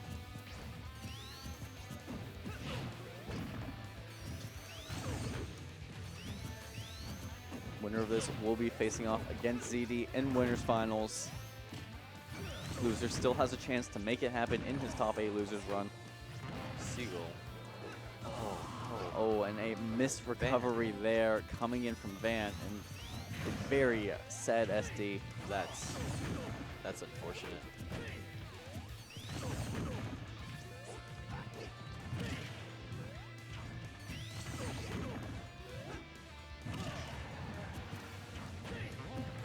But trying to bring himself back into it, landing, or trying to land these down airs at least. It will be harder to land on Sonic because of the invincibility he gets from that up B. Just in so many ways you look at this matchup, it is so hard for Ganon, but he's trying to make something happen here.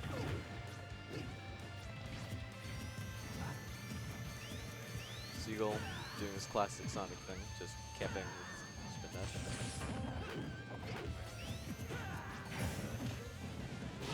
Just grabbing him right out of a perfect shield from the Warlock punch.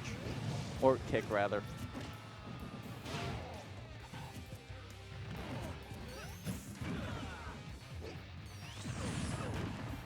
It's so funny watching Van just try to dash forward with that slow Ganondorf run. That was But a nice catches roll the read. roll in with the up smash.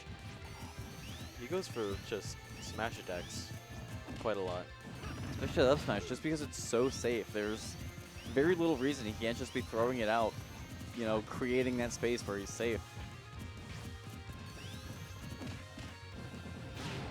Back goes, send him off stage. Seagull Joe with another ledge guard opportunity is going to try to make it happen with That's the springs, and just one will be enough to do it. That was a really good winner's run for Ganon. Yeah, he's not done yet. He is still sitting in Still loser's losers. side.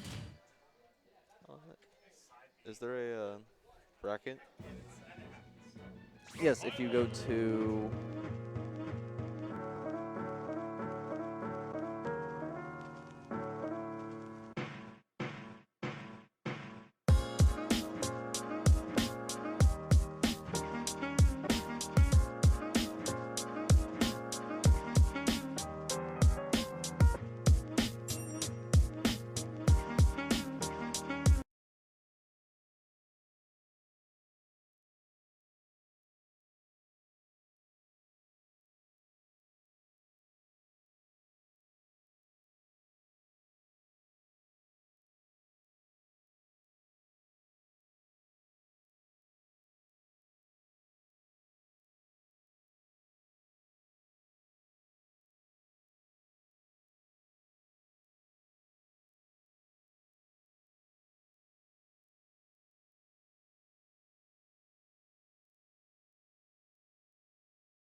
And we are back.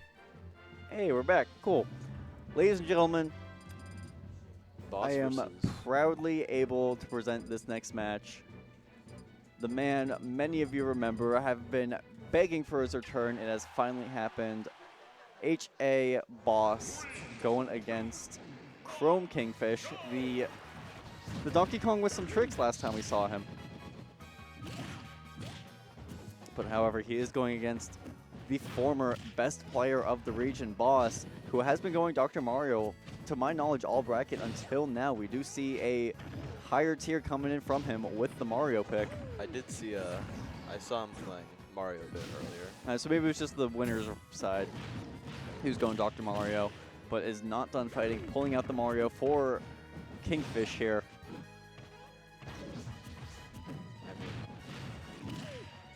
Still holding on, but the next ding dong might be enough to do it. Looking for a lot with that donkey punch. He has to be respecting the man he's playing, dude. Isn't able to land the dash attack two frame. Backflip. Will that kill?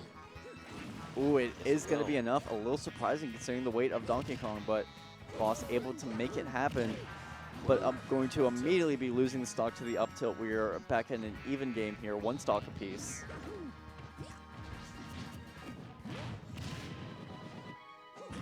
lands the grab, but a nice upbeat from Chromefish, able to break out of it. Now Nice just pivot catching grab. Boss on those landings.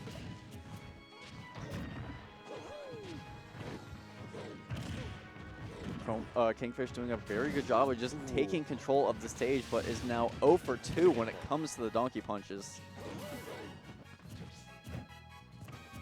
Almost got the. I was looking for that pivot grab because I'm pretty sure Ding Dong can kill now. He likely is going for a footstool combo, but isn't able to make it continue afterwards, but gets Aw. another footstool, which will barely be enough to do it.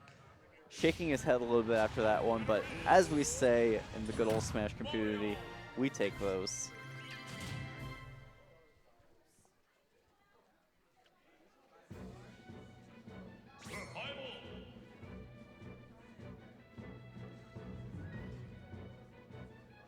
Boss, no stranger to the Donkey Kong matchup. Comes from the early days of Smash 4, where he would go against people like Average Joe. Even you see Rupee behind him sitting, who would play Donkey Kong for a little bit.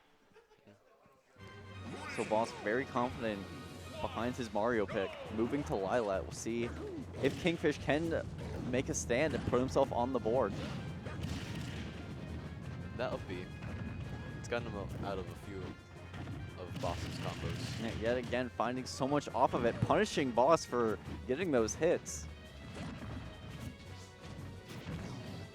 Just looking for that pivot grab. Yeah, but he was barely clipped out with the dash attack, but now Boss coming back with some high damage strings of his own.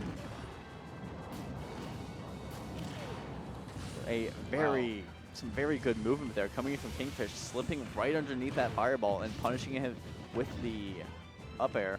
Boss was attempting to get that F smash read. Not gonna find it. Man, just spinning right through that flood.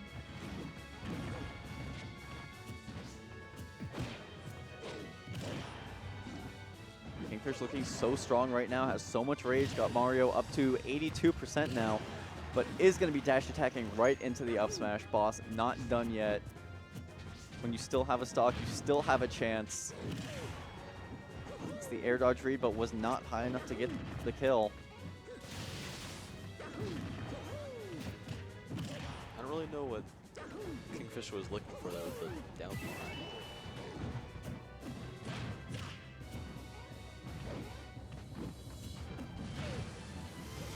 Ooh, barely holding on after that back throw, and a good up B there just to stop any attempt at a ledge guard, but Boss still sitting at 143%. Really has to be careful. He was going to big back to stage, a back throw to give himself stage control. Ooh, and just run off Nice with spike. the dunk. That was looking like Chrome's game. It But- really was, but Boss making something big happen there, suddenly taking the game by the reins and clearing out that stock.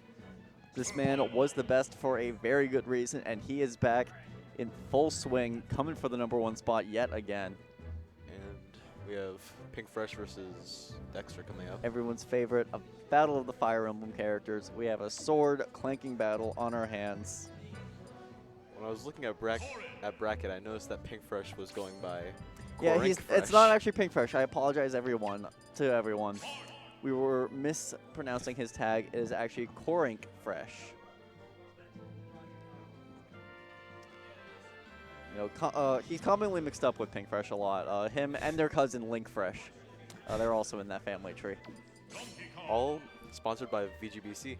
Yeah, surprisingly, it's the only triplets team in Smash.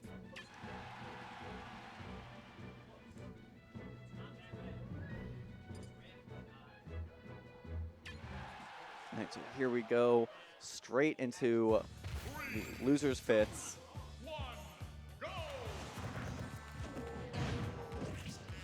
A lot of speculation comes a lot with Fire Emblem matchups. You know, it's really hard to say who wins this matchup just because there really isn't too much data for them, surprisingly.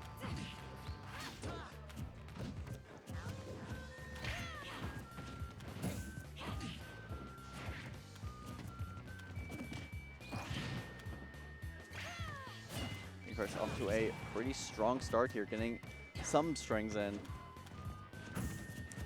But Dexter able to zone himself out and make up some of the Instant damage, hit. but is down about twice the damage he's been taking or giving out.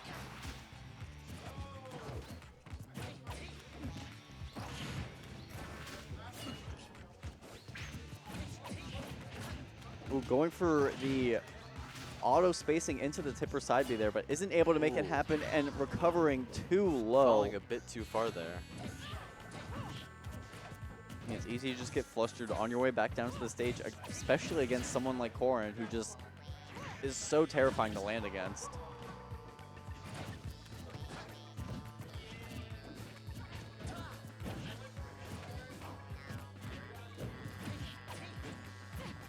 Again, going for a side B there, but was a little too delayed on it. Wasn't able to continue after the first hit. Corrin Fresh coming back in with some strings. Can't land the 2-frame with that F smash though. It's gonna have to go for another attempt at the stock. Wow, the up tilt. It's gonna take the stock. You know, almost every stock Pink Fresh has lost on stream has been because of a counter that was too early. A very common mistake with Corrin players of any skill level, really.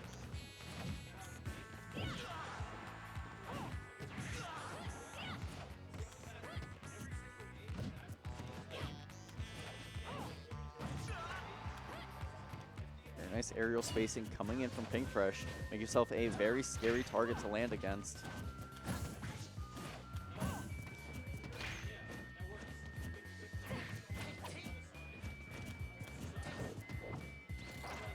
Oh, just running right through the F smash. Just completely getting out of the way of it. The side B across the stage isn't going to be enough to do it yet, though. Dexter still trying to hold on.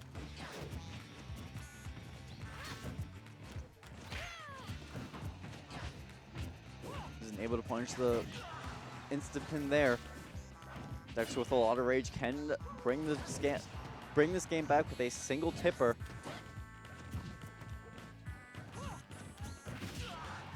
Ooh, but That's catching the shield drop with Dragon Pang shot. Pink Fresh taking the first game with Pink Corrin.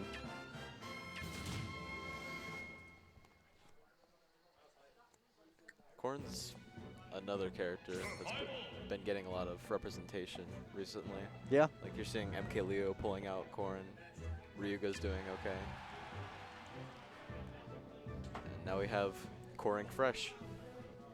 And maybe inspired by the other dragons doing so well, especially against his own character Bayonetta.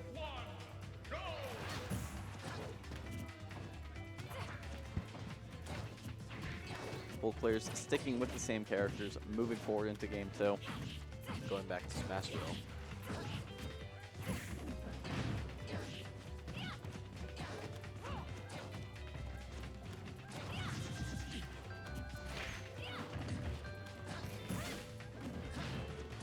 Nice power shielding coming in from Dexter and is able to make up some of the damage himself, but is still down a good 40%. Going to be able to make it up with Dancing Blade a little bit, though.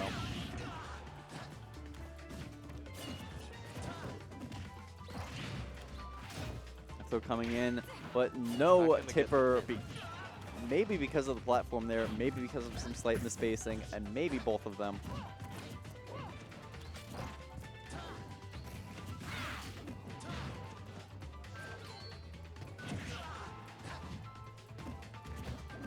I believe Pink Fresh can land the counter before his tournament runs over. I believe in it. Corrin's counter. He the has best yet counter to in the yet, game. including off stage, I believe. That However- rough tilt. It's gonna take it.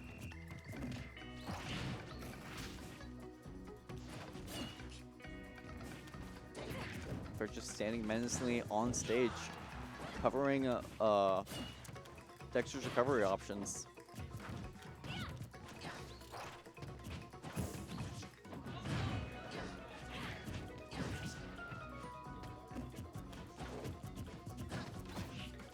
Dexter taking a strong neutral stance. You know, not making anything big happen, but still is asserting himself with his stock lead. But catching the short hop there, Pink Fresh now only at 24%. Dexter on his fresh stock. On his tournament stock, actually. If he loses this, he will be out at 5th place.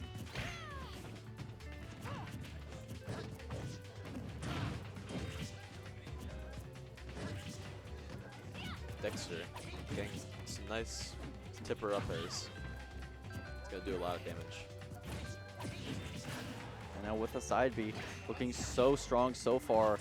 Pink Fresh looking for the chance of making it back to stage. He's making it so hard for him, but isn't able to get a follow-up off the single jab. But that was a really good fake out, actually. Yeah. It was looking like he was going to go down. That was smash not a really good forward air into that shield. Moving on to game 3 here. So, last game. Game 3. Yes, Dexter earning it after a very well-fought second stock there, mostly.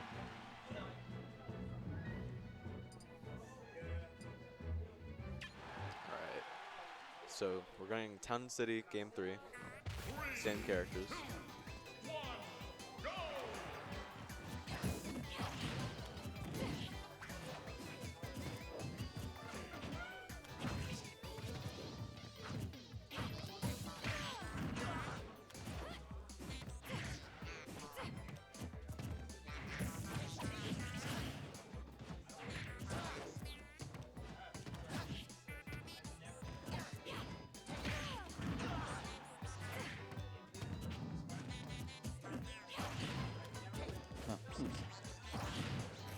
All right, so Pink Fresh off to a decent start, but Dexter yet again just spacing out those forward air or any aerial really.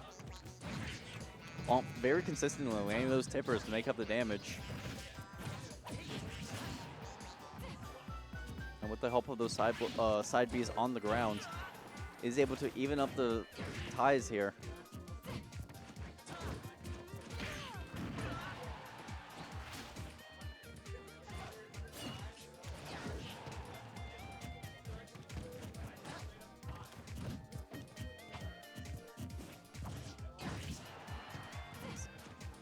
Believe it or not, there were some heavy mind games going on there when they're just shielding and spot dodging there.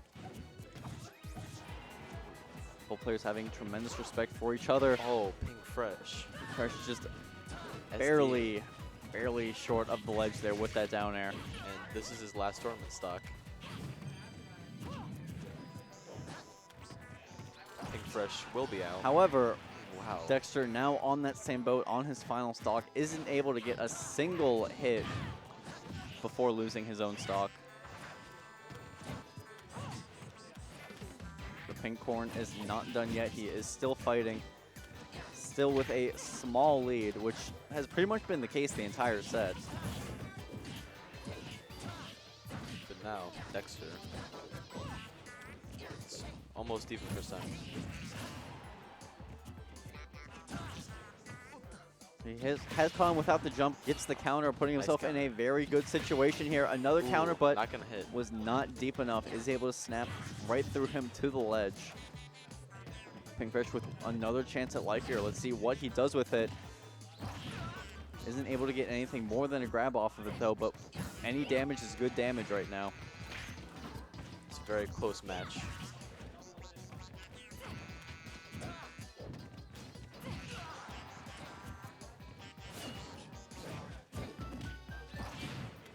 Forward throw yet again, keeping himself on center stage. Almost even percent. Oh. Anything.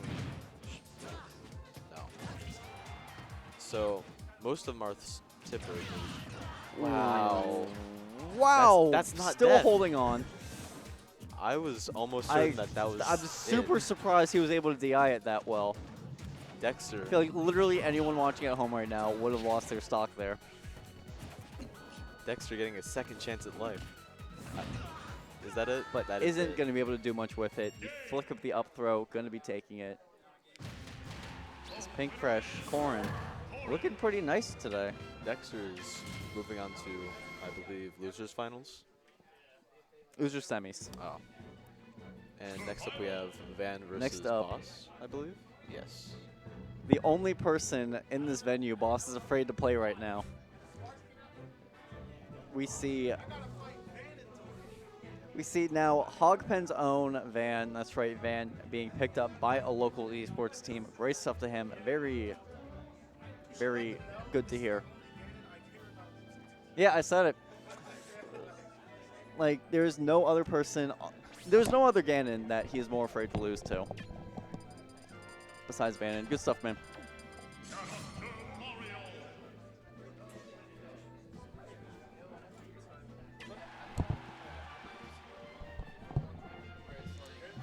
All right, we'll be joined by another Maryland local caster.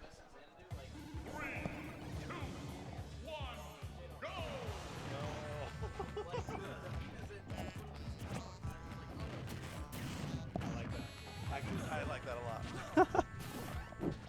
All right, Welcome, everyone. J-Dog. Yo, how's it going, King? What's up? Not bad, man.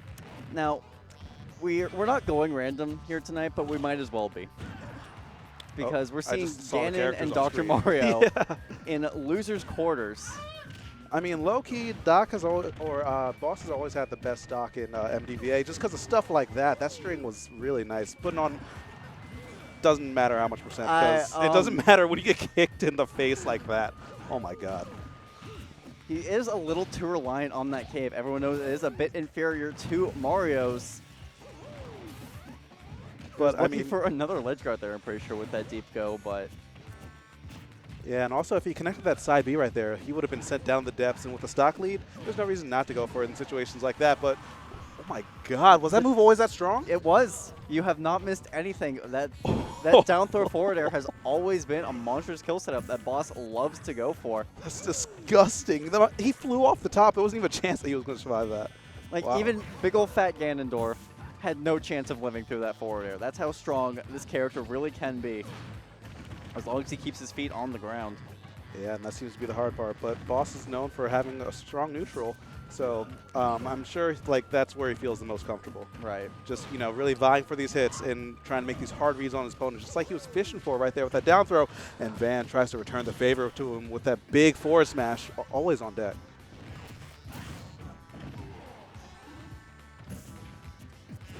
All right, And Van. both these players are at their death percents. Both players are very aware of their strong options they can throw out to take the game right here.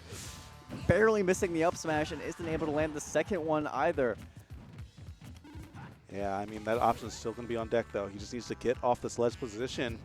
And Van calls out the roll wrong. And there's another Catches setup him chance. with the side B into the forward tilt.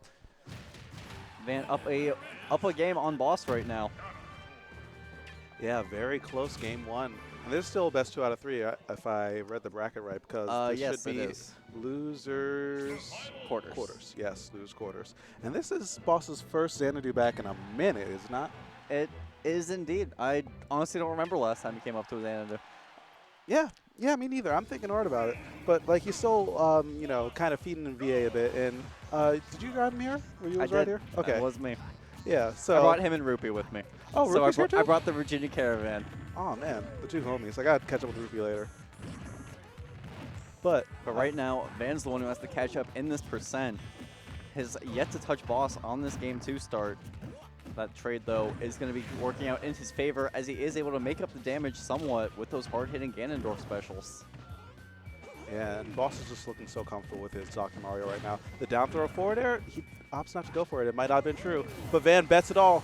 And why not bet it all when you have text like that on deck? You know, Boss, he actually has been labbing Dr. Mario, believe it or not. You know, all these combos he's going for, all these punishes, he knows them to the T. He always has a plan in mind with his character. So we'll see what his plan is to take out this second stock from Van and move himself to a Game 3 situation. Seeing this character on screen kind of throws me back a bit because it reminds me of like back in 2014, 15, like MDVA where everyone had a doc. And like everyone's doc was actually kind of nice, but I feel like this character really thrives off of fundamentals. I mean, every character does, but Right. Doc especially, he doesn't have really much grime or like much weird stuff to him. It's just raw fundamentals. Ganondorf, though, he still has those powerful hits on deck, as we saw that up smash clear off Boss's first stock. But he's ready to answer back with a nice string already, 53, and a roll read, too. Let's see what else he got. He's so good at continuing those combos off of those down throws. We'll see if Ganon can do the same here. Gets a bit off with that Warlock kick. Ooh, going for a lot there with that up smash. I mean, it's super safe, though. And Boss needs to be careful in these ledge scenarios because of stuff like that. The up B will poke over the ledge, and the side B can still drag him down and kill Boss first. But the down throw forward air is going to be the thing that takes that stock away. Another clean conversion from Boss. That was really good, too. After Van threw out the up smash, Boss ran up to him and held shield there, knowing that he was going to be trying to, or Van was thinking he was going to try to punish the up smash, so hit him with a jab. But Boss was a step ahead of him, knowing the jab was coming. I mean, setting up the kill. Yeah, that's kind of like fighting Ganon 101. When you play a character that's not like Sonic, Fox, or Roy, if you're trying to punish that up smash, just don't. Yeah. It's not really worth it. Like, unless your character's super fast, you're going to eat some hands.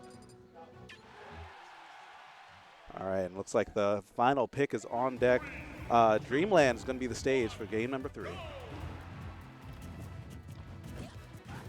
Wait, did you say Dreamland? I'm sorry. It's Battlefield. It's all right, man. Yeah, I mean, the stage list, I was reading, okay, the reason for that, I was reading a bunch of, like, stage list discussions earlier today, and they're talking about, like, untying Battlefield and Dreamland, stuff like that. Okay. But it doesn't matter. It's all right. It's all right, man. Anyway. It's your first. It's your first match on the mic for the night. It's all good. Yeah, Battlefield is going to be the pick, and it's interesting to see Van pick the stage because normally you see like the bigger characters try and avoid this, just because their airspeed and like size or lends them to getting juggled really easily. That pill was kind of weird. It kind of caused a hard knockdown, and he has his jump to survive that cape. Otherwise, that probably would have been the stock. The momentum carried over. Van's always super careful to hold on to that jump, but because of that tornado there, just threatening the recovery, he wasn't able to make it back. Yeah, the thing about Edgeguard. Oh, what? With the shield break and landing a Warlock punch. How many people on this planet can say they've landed a Warlock punch on Boss? I mean, one that we know of. There's only one that matters right now, and that is Hogpen's own Van. I'm sure the owner of Hogpen right now just has the biggest grin on his face right now. Okay, but Boss looks like he's kind of waking up right now, dashing in Van's face a bit, keeping the juggles going. And another ledge trump, but he doesn't get the punch that he needs. Tries to angle down that forward smash, not connecting. But Boss has to watch that side B yet again. He's definitely he already aware of landed it on Seagull Joe earlier today, so Van trying to make that luck happen yet again. And it's definitely one of his win conditions right now. Because, no! Oh my god. Just like that, you have to respect that side B, even though the tornado looked like it had a hitbox out. It wasn't big enough to challenge that. No. Van's going to take a 2-1 off of a 100% deficit. And Boss is saying he can't even be mad at that. And like, you really can't. That's just kind of what Ganon does. If you try for that edge guard at that high percent, you know he's looking for it. Van quickly becoming one of the scariest players in the region. I mean, honestly, if you're playing Ganon in 2017, you have to be a madman, and I am afraid of you. Oh, yeah. Every Ganon gets me shook in 2017. Thank you. Thanks, man. All right, so we got some ads coming up before this next set, so stay tuned. We still got more after the break.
All right, and we are Alright. back over here at Xanadu in beautiful, beautiful Maryland, which is better than Virginia, Apparently. apparently. Because we got two MD Smashers over here on the sticks ready to fight their way through this bracket.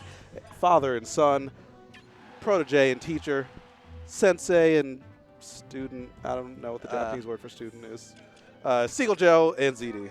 That's a good question. You know, you hear sensei a lot in like your animes, but you don't hear student too much. Yeah, actually, now I think about it. Or maybe it's just like not as noticeable. It's not as I noticeable guess as so, word. yeah. I mean, yeah. Yeah. I don't know. Someone, there's a bunch of weeps here. There has to be someone here who like knows Yeah, the I'm sure Japanese right word. now in chat they're just spamming whatever word it is. Yeah. But whatever word that is what ZD is going to be as we move to winners finals. And these two pretty much go back and forth, if I'm not mistaken, right? For the longest time, ZD was giving Joe the hands. I can't even lie. Oh yeah. Yeah, like the record was really stacked, especially like the last 2 seasons. Joe's gotten better at keeping up with ZD though, but it's really a coin toss which Joe decides to show up. And when Joe's like at his peak, there's really only a handful of players that can like stop him, you know.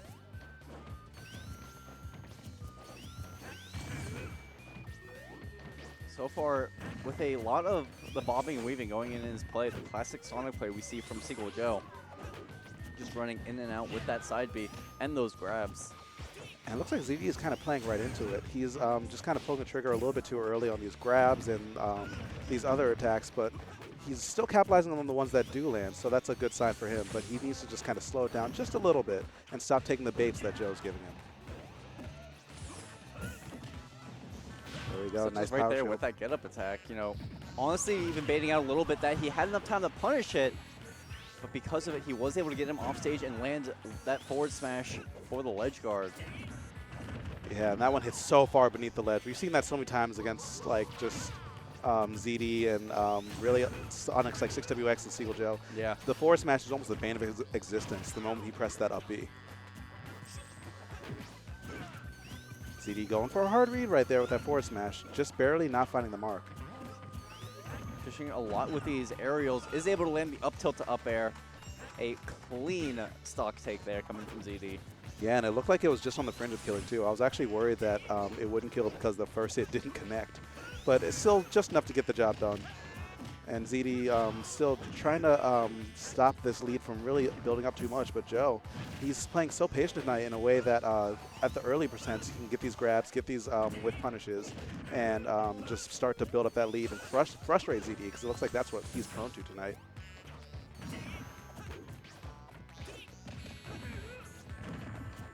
Nice and able to stuff out the approach.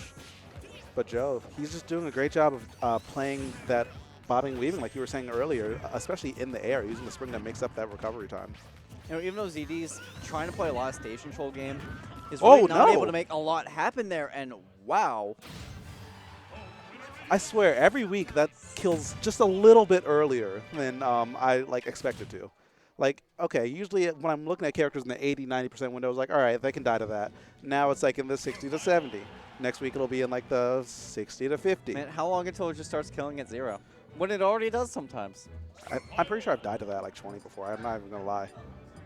You know, where they like hit the spring and then up air afterwards. You're just Yeah, it was like some like not weird fun. like up air spring ride stuff. I'm like, all right, you got it. Like I can't even be too mad about that. It was like that was clean, but like 20% though. And here we see another switch from Seagull Joe, one that we saw him kind of rely on a little bit last week. His Cloud, which has actually been in the lab for a while, despite like it kind of having a rather recent debut on stream. Yeah, you know, it does kind of have the Pocket Cloud vibe to it, but Seagull Joe, this isn't just a random pick for him. He has, as you mentioned, been working this character out, learning some things about him, and we're going to be seeing what kind of setups he can get off Fox, who also has an easy time killing Cloud if he can get the momentum going. Or even touch the ground. That my man got bodied so hard that he got a limit in like the first 30 seconds. I don't even think Joe pressed side B, but oh no. Oh, Good going for angle. another down air there, but yes, that's a very good angle and a great snuff out with the up air. ZD looking so strong on Battlefield. And in this matchup, it's actually kind of risky to go for those up airs because Cloud's down air can't stuff it out unless you space it immaculately. You have to really aim for like Cloud's leg to get that to work consistently. So ZD, you can tell that he's played Cloud a lot, especially like between practicing with Joe and Zephyr. Right. He's gonna hit that spacing more often than not. Some great strings coming in. He's so good at just continuing combos off those dash attacks. Yeah, and I like how like instead of going for more up tilts like other Foxes would, he goes for the upward angle forward tilt, and it forces kind of a 50-50 off of like dash tag or grab because of the landing lag of the landing. But ZD's shield getting a little bit low. Looks like Joe knew that and opted to poke him. And he drops deep and almost not making it back, but Joe, he's still in it. He's still fighting, and that Nair is going to find his mark. That down tilt, however, will not. Looking for this rollback on that tech. And hey, if it doesn't work the first time, just throw it out, a second time. That down smash, one of Cloud's best kill moves, and a character with a bunch of, really strong moves. But the angle of that makes it hard for a lot of characters to recover. Right.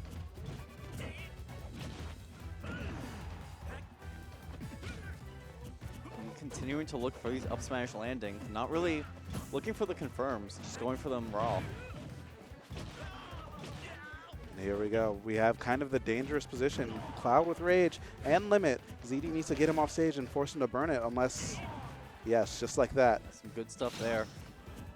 And wow, Joe not grabbing the ledge. He and wasn't ZD even not ready to try and catch him with an up tilt there. I mean, I missed that punish too, but that Nair going to find his mark, and ZD actually playing with fire a little bit there, getting a little bit too close to that climb hazard for my taste, but he still seals out that game, and we're going to game 3 yet again. I mean, really, if he did get the spike, it probably would have killed Cloud first because it almost always does. I mean, it almost always does, but with One fast fall speed time I've characters- seen it like where they both kill at the same time, and that's a slightly better situation. But I mean, I've actually never seen it kill the other person first. I mean, I'm not even gonna play with that flame though. Like, if I'm on my last stock, I'm not even gonna go out there. Especially when you're down a game, like. Yeah. But either way, it all ends up in ZD's favor, and we get to see a game 3 out of these two players. Wow, stringing these up airs as if he stayed Cloud. I think Seagull Joe just likes up airs. That might just be his favorite He move in the game. likes up airs and he likes back airs, man. Those are pretty much the only arrows I see him throw out most of the time. I mean, hey, it works. I'm taking notes. Joe getting a run-up grab and another conversion of that back air, finding its mark.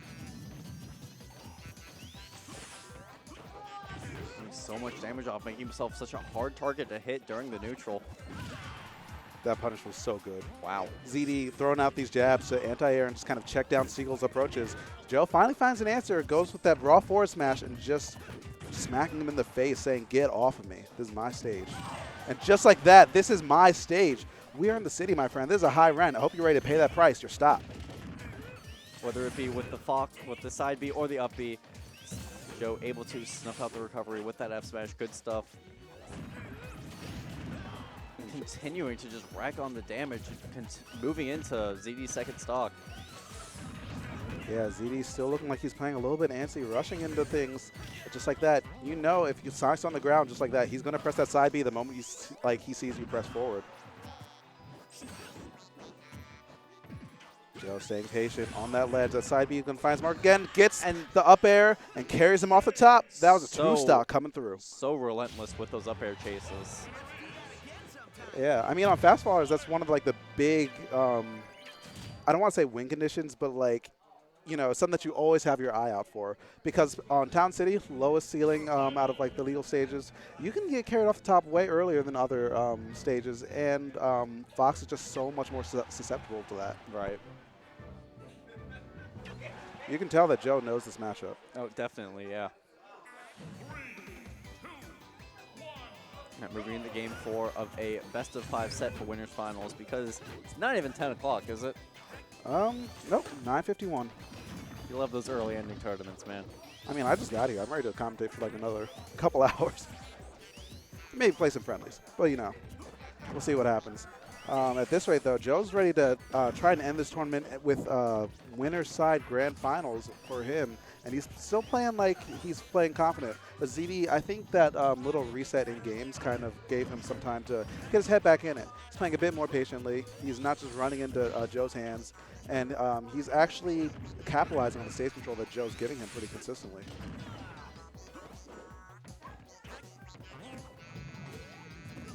That's a regrab, but Joe doesn't get punished, but ZD really reads that roll off the ledge with the down smash. Joe doing a good job hitting the tech, and ZD with these reads, though. Don't roll against this Seagull Fox. Joe with these power shields, though. Yeah, Joe's defensive game has still been on point. It's just that ZD's doing a better job of opening him up. And then Nair to up smash is going to see out that stock. Doesn't even get the untechnical spin animation, but the DI wasn't there, and Sonic, I guess he just isn't fat enough to hit the stage on time. He runs too much. Cardio's good for losing weight. And think when being healthy actually hurts you in this game. I know, right? Sonic. I mean, eat some more chili dogs, dude. They're your favorite.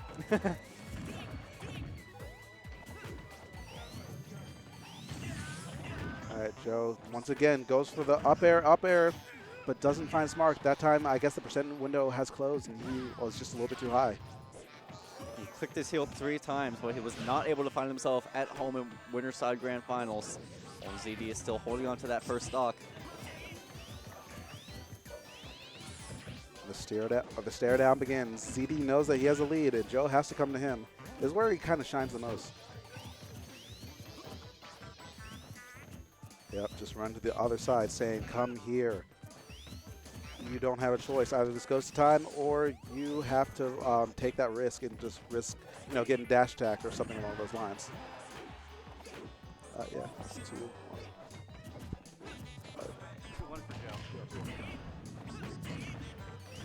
All right, and that dash attack, finding it smart, not finding the kill just yet though. ZD is just capitalizing way more on the sleeve than Joe can keep up with. Still power shielding, but wow, at no that. power shield that time around, though. Just running up with an up smash, calling him out. And that was the moment, literally like the frame that Joe drops his shield. I didn't even see his shield actually drop. I just saw the up smash connect. That was an I play you a lot read. Yeah, Once again. definitely.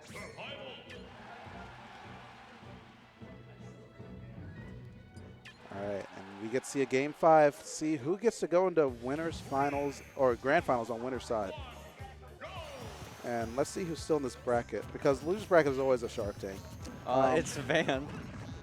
Oh, it's Van and Pink Fresh, or Corink Fresh, rather. Corink Fresh, According to yes. this bracket. So definitely 2 players that, well, I feel like Joe would love to play against Van, but ZD, you got to respect the power of Ganondorf when you play a character other than Sonic who doesn't have like an invincible side B. Right, yeah. So let's see what happens right here. These guys are keeping it relatively close. Only like 13% separating these two. But Joe opening them up, getting that Nair into up tilt. And using that invincibility in the side B yet again, and still finding conversions, even though he's whiffing that back air.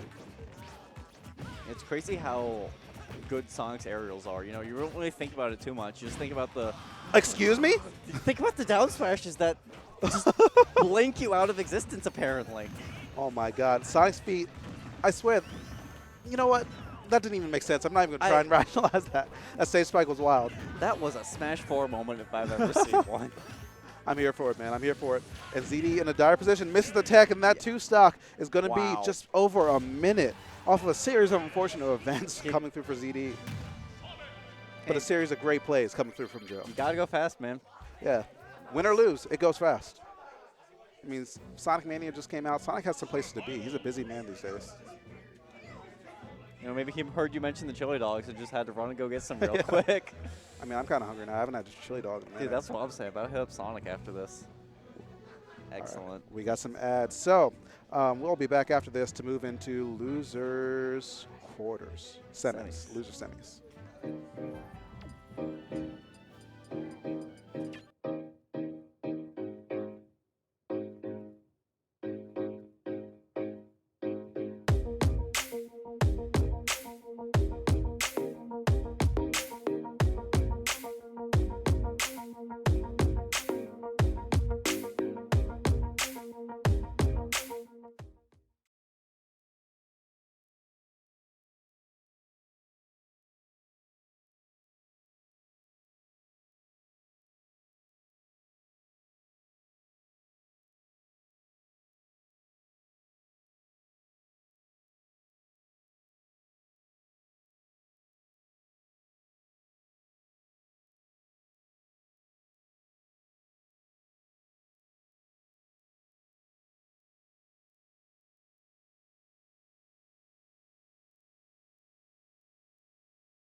That's what worries me the most.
Back out of dodge. Otherwise, that stock will fly away, especially in the platform's position like that. And very good on him there. Not even opting to press a button there. Just trying to get out of that situation entirely. Oh, no! Oh my god, Van. Oh, my God. Every jaw in this venue just dropped when we saw that air dodge happen because that would have unquestionably taken away Pink Fresh's stock. Pink, though, still alive, still fighting, and he just has to stay patient and not up B during recoveries like that. I mean, he did get punished too hard for that. If it worked, though. If it Every worked. time I see something wild like that, I always think, if it had worked, though. If somehow Vanna just like up B straight into Pink Fresh and that works, like, yo, You know, that it's would've been the that century. it's that like the disjoint hitbox on his up B. If that traded with the up B, maybe who knows? Exactly. Yeah. Yeah. Who knows what's going on in the mind? It's Smash 4, you know. All right, let's position yet again for Pink Fresh. I like how he's using his forward throw and back throw liberally to not stale his up throw and down throw, which might end up being his, you know, ticket to victory right here, especially if this position keeps on going like that. Van is still swinging for the fences. Yeah, opting to not even go for the up throw that time will probably be enough to take it this time, though. I can't say for sure because Ganondorf is such a big boy. And I'm so shook right now. The up throw, yeah, I don't think that'll kill No, just it yet. actually won't. I think a couple pummels might have been able to do it, but Van, you can bet that he was mashing. And now we are in the scare zone, 91% on Pink Fresh. And that Nair not quite connecting. And the up B is going to save Pink Fresh's skin right there. That was a really good roll back there in that tech situation. A lot of people opt to roll the opposite way of the character. Ooh. And Pink But Fresh, will not be able to escape that pin. yeah, that quick draw position. Pink Fresh's reaction time is some of the best in MDVA. So you can bet that he's always, not always, but like more often than not, he's going to come out on the winning side of those like quick reaction time scenarios. I think his brain's reaction time is like 7 frames, and that's how quick that side B is. So it's a perfect fit for him. Yeah. Able to catch landings and whiff punishes. Honestly. I mean, when you like hit side Bs like that, yeah, I can actually almost believe that. I swear, there was one time where Pink like SDI'd out of DDD's F tilt and then punished me. And I was like, yeah, I did that on reaction. I'm like, who are you? How do you do that? All right, so here we go. Game 2 on Battlefield. And this is actually Van's counter pick. It's something that a lot of people wouldn't expect because normally people put 2 and 2 and say, okay, Battlefield, platforms, character with low mobility. Wow, what a jerk. But, you know, I had a thought. It was going to be really smart, but Pink Fresh down airs off stage. It was just going to be like the most enlightening thing of 2017, but Bigger blast zones, that's where it ends up. Bigger blast zones helps Ganondorf live longer and get more rage, but he with doesn't really Ganondorf's need rage. recovery, does it really matter that much? I mean, it's Smash 4. Like, you're going to make it back if you have your jump most of the time. That is true. Plus the Ganon magnet hands. That's They're real. pretty big. All right, Van, though, still keeping this going. Land that side B. Dash attack to up air. Big damage, 63%. And he's trying to end it all going off stage, but Pink Fresh just side or up B is earlier than expected. That was a smart option there, just smacking him away with those wings. Still trying to hang on despite that that bold down there, we'll call it. Misspaced, I'll call it. I'll call it what it is. All right, another grab going to answer for throwing him off stage. Like I said before, keeping that up throw, down throw fresh, but I don't think, you know, that will really be that likely in this stage because the blast is just so big, like I was saying before. Right.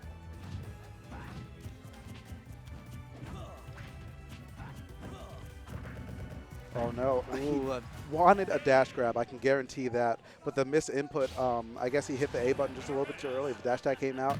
And good stuff to Van though, recognizing that the cross is going to happen and punching appropriately. You know, it can be kind of hard to gauge if that corn dash attack is going to go through your shield or not. Especially if you play it like a wider character. Yeah, I was like going to say Ganondorf. that, yeah. Yeah, so recognizing that, Van's looking like a very seasoned Ganondorf right now. Right, in game 3, FD's the pick. And I actually really like this a lot from Pink Fresh because Ganondorf, if he just gets in the air once, that side B and the up air is going to be so hard to land around from Corrin. Especially the side B. It just covers so much space so quickly, and you can almost do it on reaction. Yeah, and with the juggling power Corrin has with those up airs, it'll just be a good 30 to 50% every time he gets Ganon in the air, if he is able to pick and choose his follow-ups correctly. Yeah, it looks like Pink Fresh is opting to play it safe early on, though, and not going for too many heavy juggles. So let's see what he can do in the neutral and just boxing Ganondorf out. Seeing a lot of zoning and pushing him off stage. Nice read on that. Pink Fresh dashing back. Van with his back to the wall again. He's definitely no stranger in this scenario. Ganondorf, you can bet he's going to take some hits early on, but if he hits you 1, 2, 3 times, you're going to regret it. Dipping down with that nair, trying to get the lucky number 4, but isn't able to continue his string. Doesn't matter though, with all that rage, Corrin is sitting at a pretty dangerous percent. Yeah, back air is going to attack the neutral get up. Van, I respect what you went for, but Pink Fresh is just slightly out of that zone of danger, and he's going to drop that first stock to himself a bit. Oh, almost dropping the second one there as well. Was just barely close enough with that up B to make it back. Yep, and we see Van to the wall, back to the wall yet again. Now Pink Fresh is just setting up this wall, the back airs, the forward airs, and the mix-up with the throws. These are all pivotal in what he's doing right now and just setting up to fluster Van and tack on that damage as safely as he possibly can. You know, I bet Pink Fresh would be really good at anime fighters if he got into them, just because of how well he's able to capitalize when people are pushed to the wall or ledge in this game. Yeah, I remember he actually played a little bit of Guilty Gear before. Like we were talking about at EVO a bit.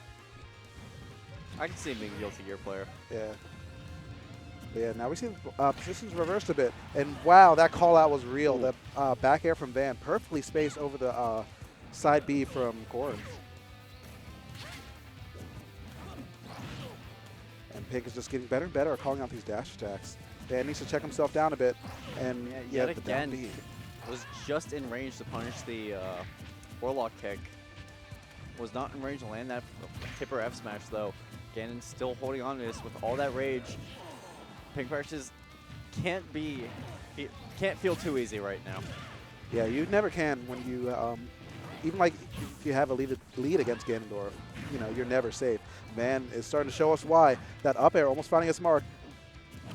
And he drops the shield a little bit too early on this back air. Now this is scary. Now this is scary! Looking for the game and finding it with the up smash on the neutral get up. And that's not an easy punish to hit either. Off the neutral get up, that's Like at the percent he was at, even there was such a small window for him between the iframes. yeah. Like if he was at like 150, yeah, that would have been a, good option or better option. But Is it percentage dependent? I thought it was just I thought it was. I mean, I can't confirm or deny. I don't exactly know. I know that like the ledge of invincibility is dependent on how long you've been off stage. I used to think it was dependent on percent, but like Oh, really? yeah. That's interesting. It was actually in Sakurai's tooltips. It's just like one that I never really got until like I happened to look at the screen while it was loading. There's actually like a bunch of tips and trips like that are just in the guidebook that Nintendo officially released. Yeah. But people I didn't buy it. dismiss as like advanced tech. I mean, like Sakurai literally tells us about like SDI. Yeah. I'm pretty sure there was a tooltip saying like, "Yo, Bayo, SDI that, get good." I honestly. I'm pretty it's sure like, Sakurai said It's that. like, guys, it's not that bad. Like, if those loading tips are real, read those. Except for the ones where it's just like, oh, Kirby's down B is pretty good on the defense. Ignore those. Critical Like, thinking is key. pick and choose your Critical tips, thinking. ladies and gentlemen. Yeah. All right, and this is a best of 5 set, so Pink Fresh still has time to bring it back. Oh, what a. And Earlier today, I said this was a man of honor who's going to stick with the corn for the rest of bracket. I think he heard you. And I was correct. I think he heard you. And I was so right. Yep, and he's sticking to his guns all the way through. This could be the potential last game of Core Inc. Fresh. So let's see what we got. Final Destination's the pick again. He was just really frames away from winning that last game. Yeah. Like Van's timing on that up smash was like impeccable, but it's also really hard to hit that consistently. The margin for error on that is huge. So good stuff to Van, but also it makes you think, how close are you to bring it back? And yeah. Wow. That was the only hit he landed on him that entire first stock. A 0 to death. But it was the 6-0 to death by Van. It was the only hit that mattered. The 0 to death. Van looking to take this Xanadu home. I mean, if you keep on landing hits like that, I mean, it kind of makes you respect like how hard you have to work with these low tiers because, like I keep on saying, the margin for error is just so big on so many of these punishes. Like at side B, he was close to not hitting that. The up smash last game, he was close to not hitting that. You have to be like on point 99% of the game or 99% of the game to really, get those results that you need. Heck, even against top players like Pink Fresh, and you'll be going against Seagull Joe later, like, if he wins, obviously. But he had to play perfect 100% of the time, even. Like, even the tiniest mistake, a top player can catch on to and really punish you hard for it. Pink Fresh is not done yet, only down 20% or so. Yeah, Van was doing a great job early in that stock, but looks like he's kind of starting to lose steam. Pink Fresh going for a 2-frame on side B, and That narrowly smash, averted which both would have ways. gotten him the game. Oh, absolutely. That down smash is ridiculous. And the patience game is real. Wow. And Pink Fresh saying, you know what? Wait, I have a Dragon It's like, Lance oh, sword. wait a minute, I can hit you from here. Yeah. And hits him with the F smash. Wait a minute. I'm half dragon. Silly me. Yep. And that forward smash is going to send us to a game 5. And let's see if Pink Fresh can still keep himself composed. Oh. Oh, okay. Pink Fresh saying, I'm joking. I'm joking. He's sticking with his corn all the way excellent. through. The man of honor that I knew and loved. I mean, that might have just been like a character select like mind game right there. Getting him shook before the game even starts. Saying, hey, I could do this to you. I could play this Bayonetta on. Or maybe it's just even hearing the word Bayonetta before playing Smash can get you a little bit scared. I mean, I know get some that- flashbacks. Exactly. Like, The moment I hear Bayonetta, I just see myself flying off the top. It's like, oh, man. it's a bit of PTSD. Like, and it's the mind game Pink Fresh is bringing into Game 5. All right, and it looks like Dreamland's going to be his pick now. Kind of like another version of Battlefield, like I was saying before. He still has those platforms, those larger side blast zones to keep himself alive just a little bit longer against those, side Bs and forward smash that Pink Fresh likes to kill with. He's going to have to be careful with the platform shenanigans that Corrin can get, especially with side B and just catching tech rolls with up air or something. Yeah, that character is moving when she has the platforms. Nice tomahawk grab. Tries to go out there with the edge guard, but Van, he's not actually. He's doing a really good job of just recovering consistently. Pink Fresh isn't doing like a very aggressive edge guard game on him, but he's still smelling out the attempts that are almost happening. Right. Goes deep, but eats a up B for his trouble. Been going for a lot of deep nairs all day, really. Hasn't been able to make it work out too well on Pink Fresh yet, though. Ooh. And that actually killed. I guess he mixed himself up in the DI a little bit, trying to get himself back to center stage and avoid that platform, but gave him some bad DI and made him die just a little bit earlier than he probably would have otherwise. Youch.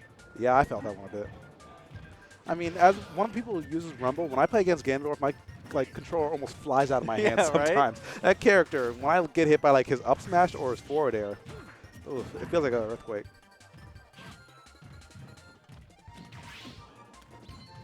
Managing to recover. Pink Fresh going for his first count of the set, not finding his mark, and just barely getting out of that tech scenario alive. Finding his way back to the stage, 45%, and the juggle's still continuing. The platforms are coming back to bite Van just a little bit. The platforms might have set up for him a little bit earlier, but the reason that he's taking so much damage right now, 86% completely unanswered. Yeah, Van trying to make something happen here is really struggling to get his feet back on the ground. And that was the epitome of a GameStop trade. We got no jumps, and we got a game and set for Pink Fresh. The JV2 coming in with the suicide, whatever clashed with that. That was a back air. I believe it, yeah. Yep. Van walking home with a 4th place solo Ganon at Xanadu. Just Xanadu things. Just Xanadu things. The tales of MDVA. Yep. If you don't know every matchup out here, then I got to tell you something. You're going to get, forward smash by Ganon at 30% die and wonder what happened.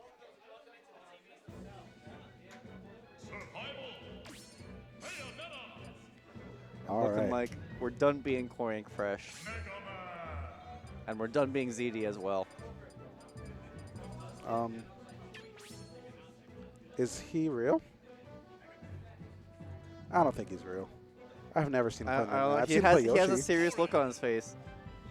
I've seen him play Yoshi. Now I think this is more serious because he went back to Corn. Just Xanadu things. When the Xanadu numbers are below 50, then literally weird anything stuff can happens. happen. Weird stuff. I don't know if you saw the opening for the stream. It was Cold Weather and Nature, where game 1 was reverse mains, and game 2 was randoms. I hate them. I hate them. Hey, we're in the off season now, folks. Shine kind of marked the end of the summer of Smash. Starting to hit the books again. Starting to get back to school. Starting to see more of these secondaries come out. Apparently. Yeah, and this Mega Man is real, folks. This Mega Man's real. And we're going to game 1, losers final, ZD versus Pink Fresh. Man, I am a firm believer that Mega Man is just, I say this with complete confidence, sleeper top 10. Dude, Mega Man's busted. I believe he has the single greatest keep away in the game. And his kill setups off Metal Blade are some of the best kill setups in the game. Yeah, Mega Man's mad good. It's just hard to be consistent with him, and also I mean, this is my opinion. I know a lot of people disagree with me. He's not that fun to play for me, but I feel like if he was a more interactive character in a lot of different aspects, more people would be labbing him, and the meta would be completely busted for this character. Oh yeah, definitely. But unfortunate for Mega Man, or lucky for you, depending on your opinion on the character, Mega Man is still, in my opinion, underdeveloped in this current meta. Yeah, you really haven't seen much representation anymore. Yeah, ever since Kameme started going more chic. And Scat's been who knows where. Actually, now that you mention it, I haven't seen Scat in a minute. Exactly. Where's he been? Who knows, man? Oh, hopefully he comes out more. Yeah, I miss the Mega Man, quite honestly. I mean, you might want to miss him a little bit more because I think he just got sent to Oblivion. I think I'm going to keep missing him for a while. He got sent to Oblivion off that spin right there. And Corrin, Pink Fresh's Corrin is looking just so warmed up right now. He's just played a few sets before, whereas to my knowledge, this is ZD's first time playing Fox tonight, at least from what I've seen. Chill. He was looking for an air dodge read to drag him down, but ZD, like, even though he's played a character that he might not be as familiar with, those Like, instincts are still you don't there. fall for, or it's harder to fall for cute little tricks like that. Yeah, I respect the effort, though. Yeah, That if it worked, we'd be talking about how Pink Fresh is a god. I still would have said chill. Honestly. All right, tomahawk grab. And Pink Fresh knowing to not jump out of the Mega Man up air. Yeah, the knockback just gets ridiculous with that. And wow, ZD's Mega Man is looking nicer and nicer as the set goes on. Looking just a little bit more polished, but Pink Fresh still has a little bit of gas left in the tank. And he's not getting the grounded pin on that, so that's probably the main reason why ZD's still alive. But he The is getting back the airs- back air, which barely isn't enough to take the stock yet. A lot of rage on Mega Man. Can be a little bit scary if he lands an F smash or a up tilt.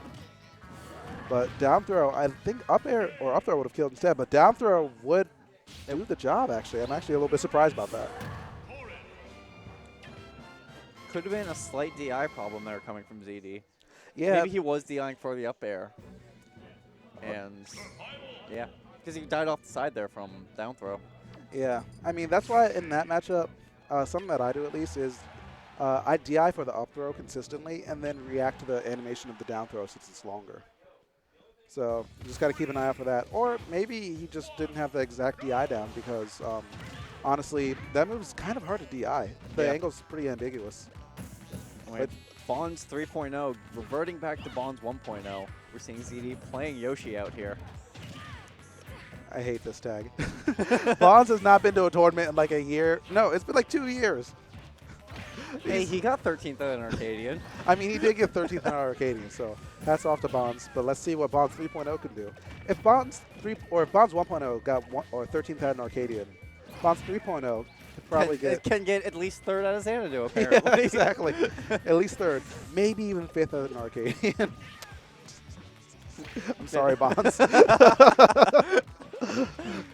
that's what he gets for not coming out, man. All right, but here, ZD actually does have a pretty solid Yoshi. He was practicing it in friendlies quite a bit last week, and it was looking pretty polished. It doesn't quite have like all the like refined setups that a Yoshi main would have, but the fundamentals you can't nerf those, and I guess willingness to be more wild with the character. Yeah, ZD has the creativity that Yoshi requires, Yoshi is an incredibly hard character to be consistent with just because it's so hard to get confirms. I mean, who needs confirms when you got hard reads like that? I mean, yeah, those work too. Yeah, And Yoshi has some very strong tools to get those hard punishes.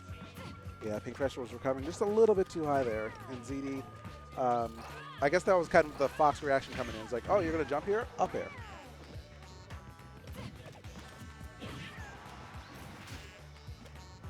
Now Pink Fresh with the ledge guard opportunity. He knows he really can't try to go for aerials because of that armor jump.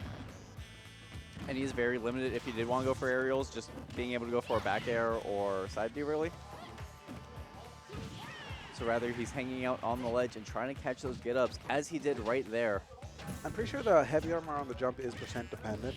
So at that percent, like, pretty much whatever you want. On to go when it for. starts up, right? Yeah, yeah. Well, not when it starts up, but like when it takes effect, or like how much knockback it can armor through. Oh, okay. Yeah. I see what you mean.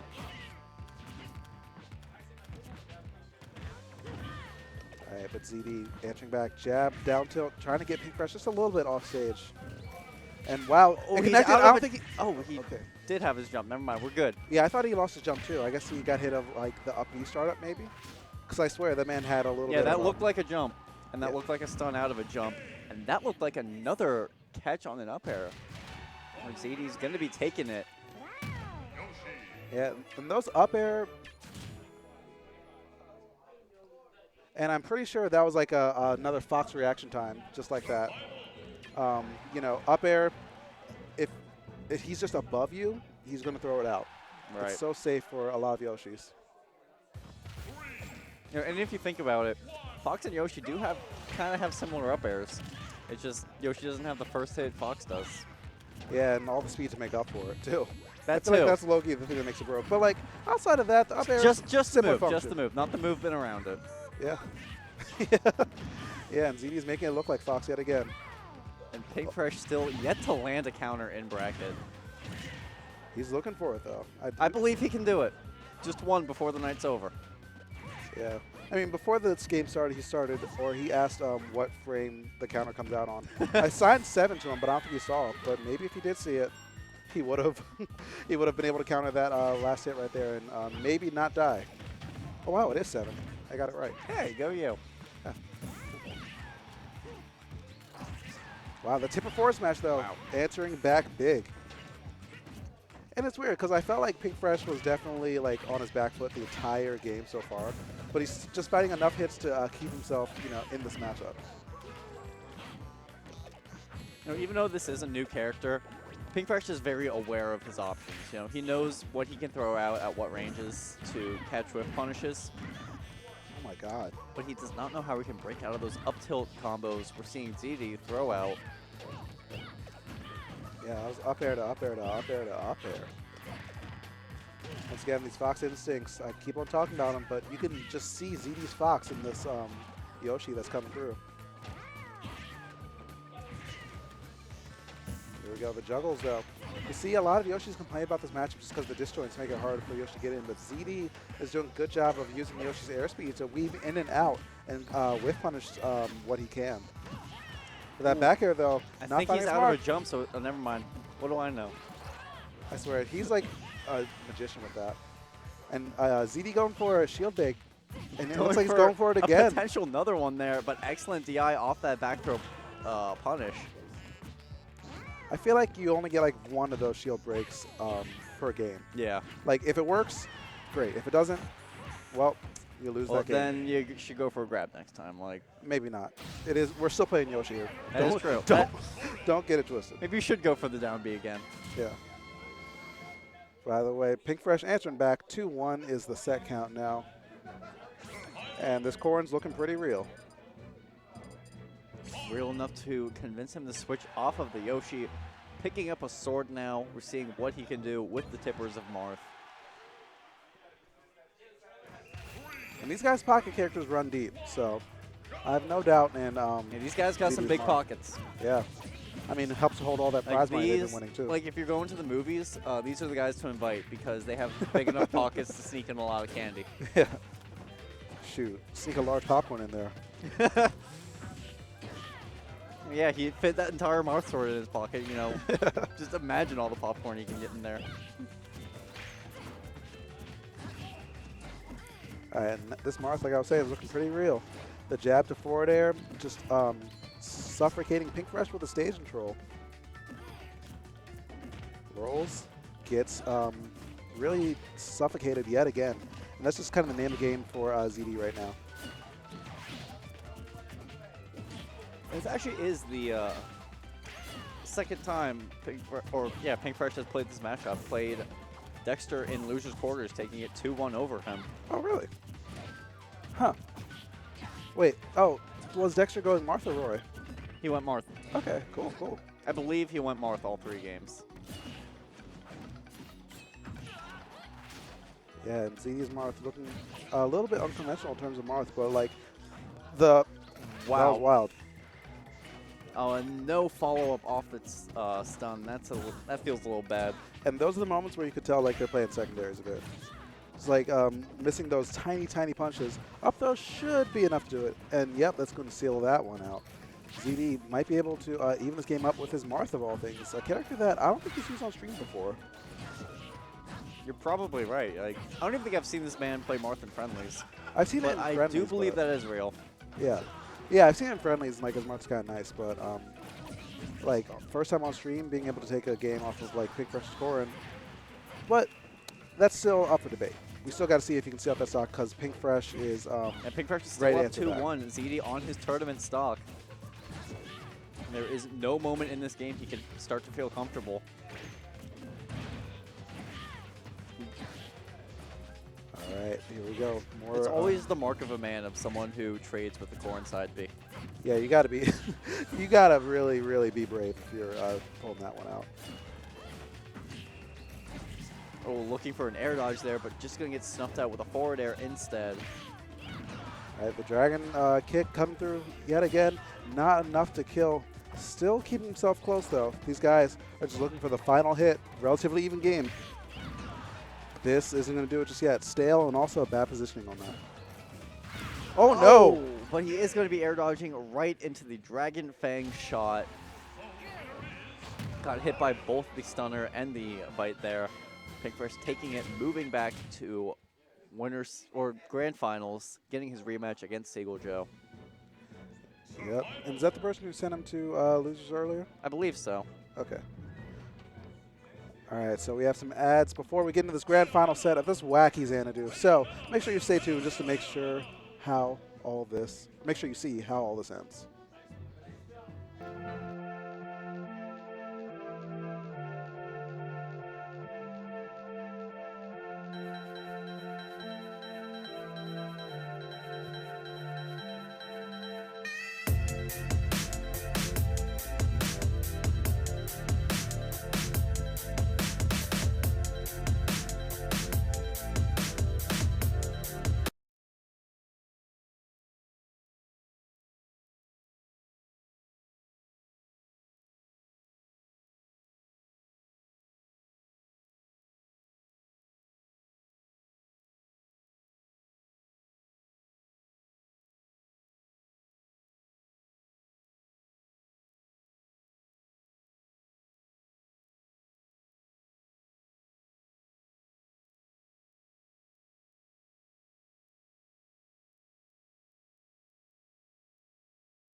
All right, and we are back. And if you have been watching the Xanadu so far, we've seen a lot of weird characters, a lot of weird matchups, a lot of new faces. But at the end of the day, we still see the same old people in grand finals. Pinkfresh and Seagull Joe. One of these characters, though, a little bit unusual, don't you think? Well, not as unusual as the other characters we've seen so far in bracket. Diddy Kong is a little peculiar for... I really need to stop trying to say that word. But a little strange for Seagull Joe to be picking. Pinkfresh, though. That was such a subtle troll. No, he's Subtle going troll. Bayo. Pinkfresh literally said, I can't do this He was just myself." sitting there shaking his head. We're not doing it.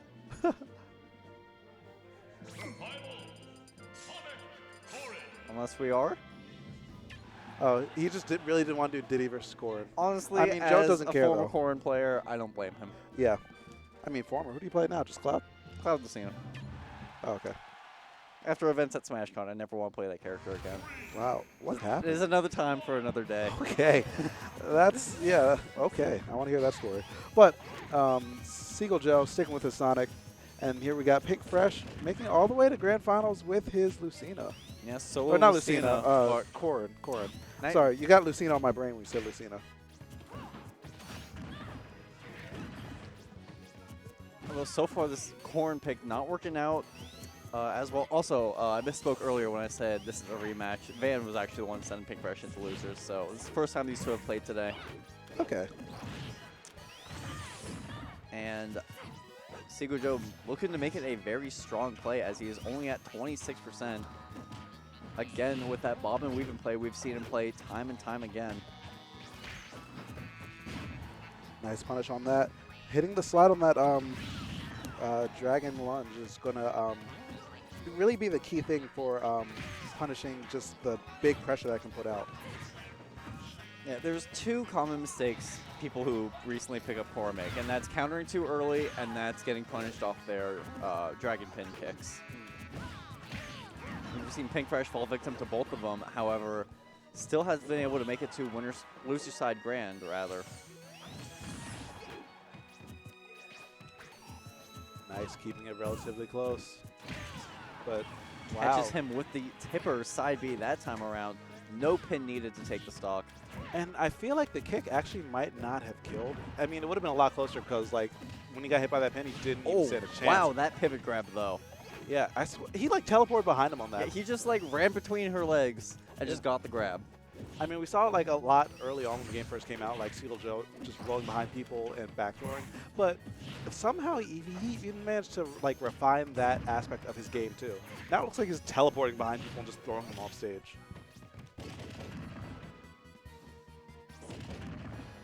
Nice, the forward air is going to make the recovery just that much harder for Pink Fresh. But he still managed to find his way back. And not without suffering a lot of damage, though, and still unable to get his feet back on the ground, but is able to reverse the situation up in the air.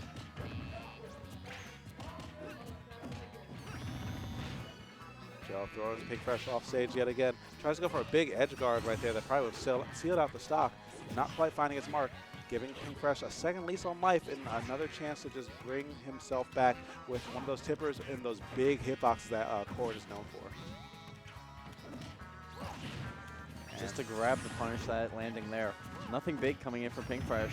Just going for solid, safe confirms. Oh, no. It looks like... That looked like the landing of a down air. Yeah, but I don't know why a down air would happen there. It definitely was the landing of a down air. It might have been... yeah, I'm not really sure. Maybe he wanted his speed on the ground for a down tilt? Maybe he was just trying to stuff out jab 3. Hit the extended hitbox of Sonic's foot. That can be likely as well. Yeah, but after one game against Sonic, Pink Fresh's Corrin did a fairly good job, but he's going back to his tried and true to try and get this prize money right here.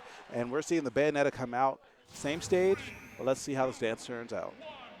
Yeah, the Corrin Fresh dream is dead as we move on to our mains in Winterside, or I keep saying Winterside, Grand Finals. I mean, Corrin Fresh got second, but Pink Fresh might get first. That is true. There's still, you know, a few more games out here left to play.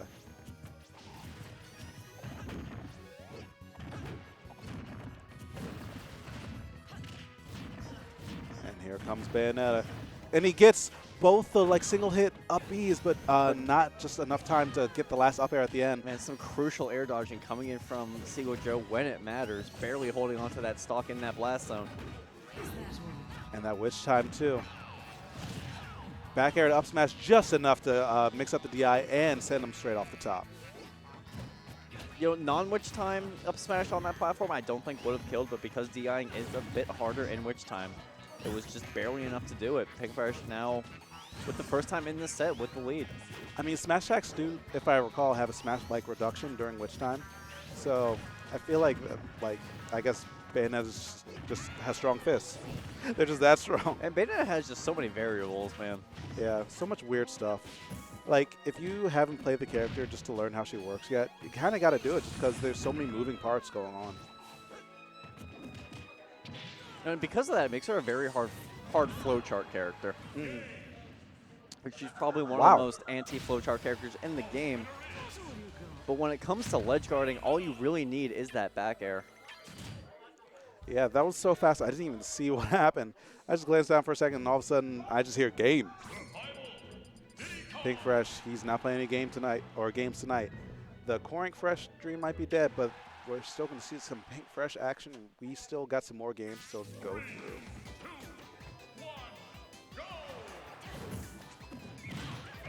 All right, but we got the Diddy switch going on, so let's see what Pink Fresh can do with... You know, after Shine, I heard something that was kind of funny. That doesn't entirely apply here, but they're saying that the way the meta is going, where all the Brawl vets are going to pick up Diddy Kong, and all the newcomers are going to pick up Bayonetta.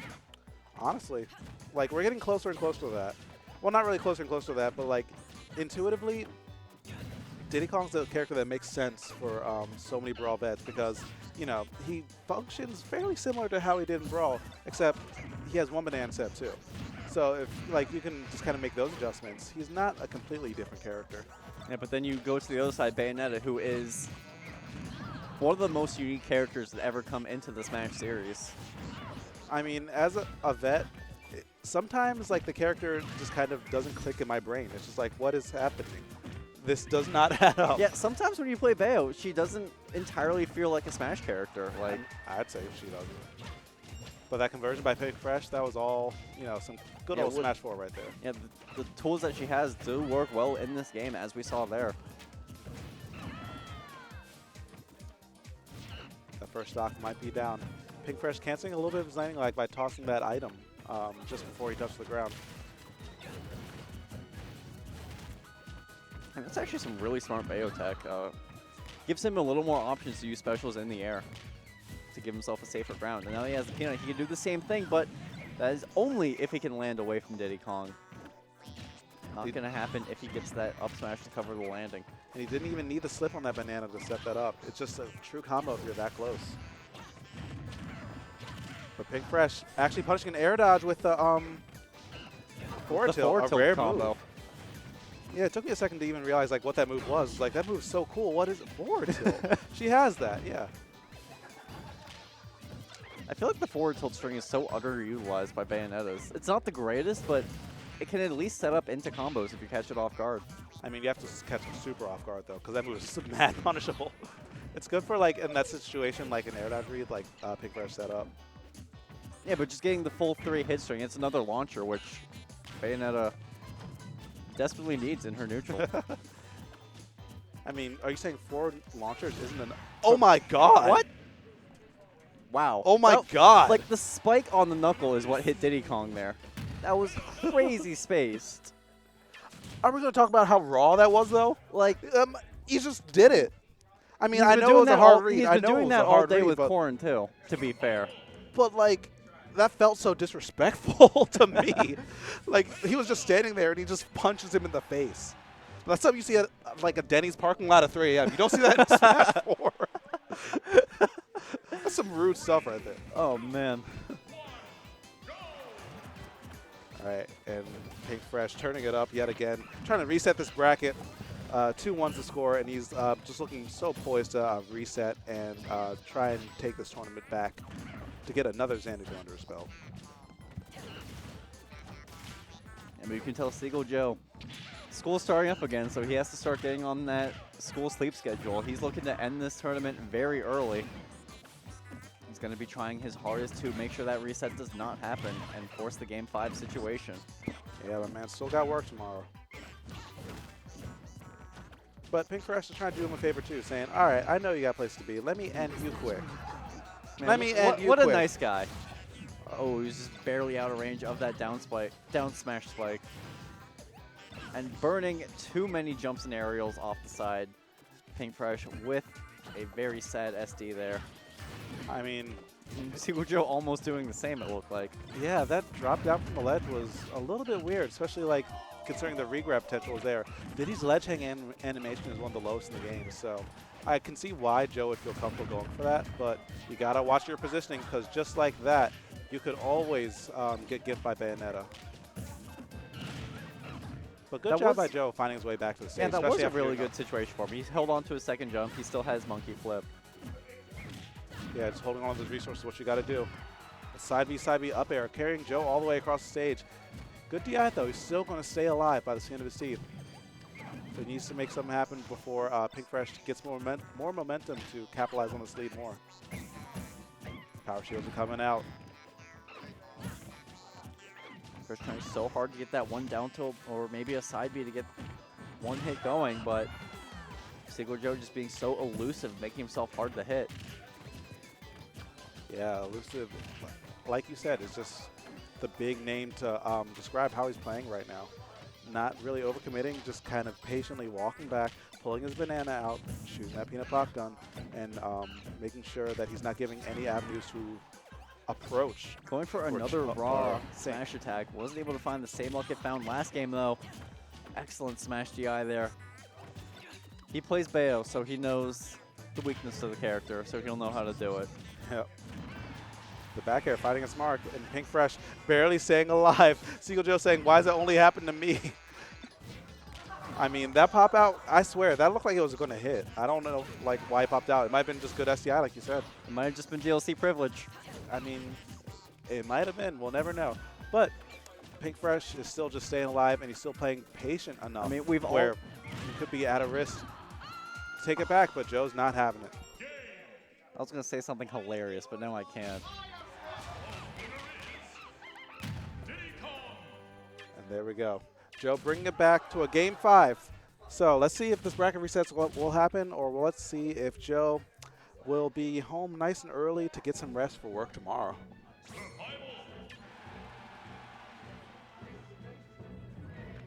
You know, I wonder if Seagull Joe ever purposely doesn't give homework on Monday nights.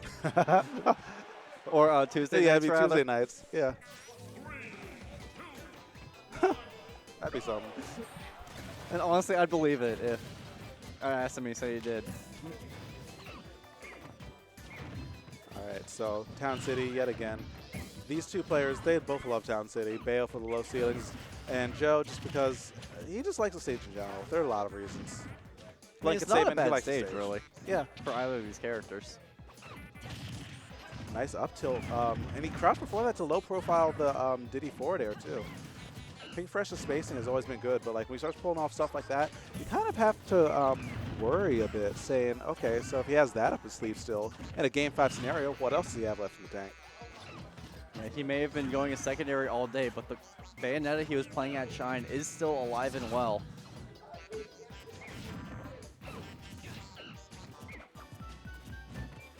All right, no banana, no peanuts on stage. They're just playing some classic Smash 4. Joe does a good job rolling in and getting just a low conversion and buying some time to set up the stage for him. And mixing up his DI with that back throw, I like that a lot. Gives him more time to just set himself up for the return of Bayonetta.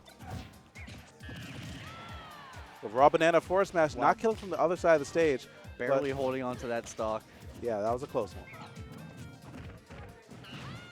And forward throw, not quite doing it yet either. Still holding on. Pink Fresh with some great DI coming through, but all the DI in the world isn't going to save you from that sweet spot forward air. Yeah, and now Joe's really wanting to bring this back and just, not really bring it back, but like keep on building up the lead that he has. And get some bonus points on this stock. Yeah. I mean, when you are playing against Bayonetta, you never want to lose your first stock because the second one could fly through at almost any percent if you give her rage.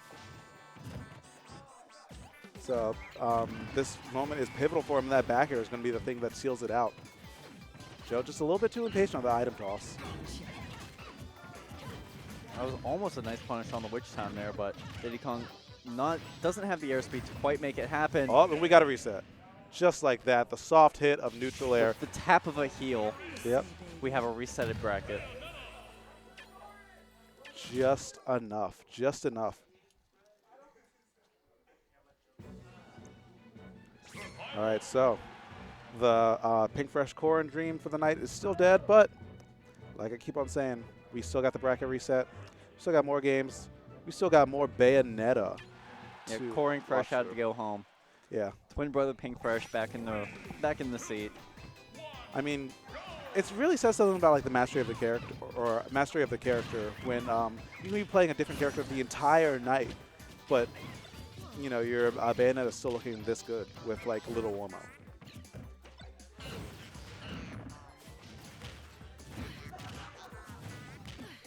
Right now, Seagull Joe taking some early dominance of stage control, but going to get punished for that banana pluck there.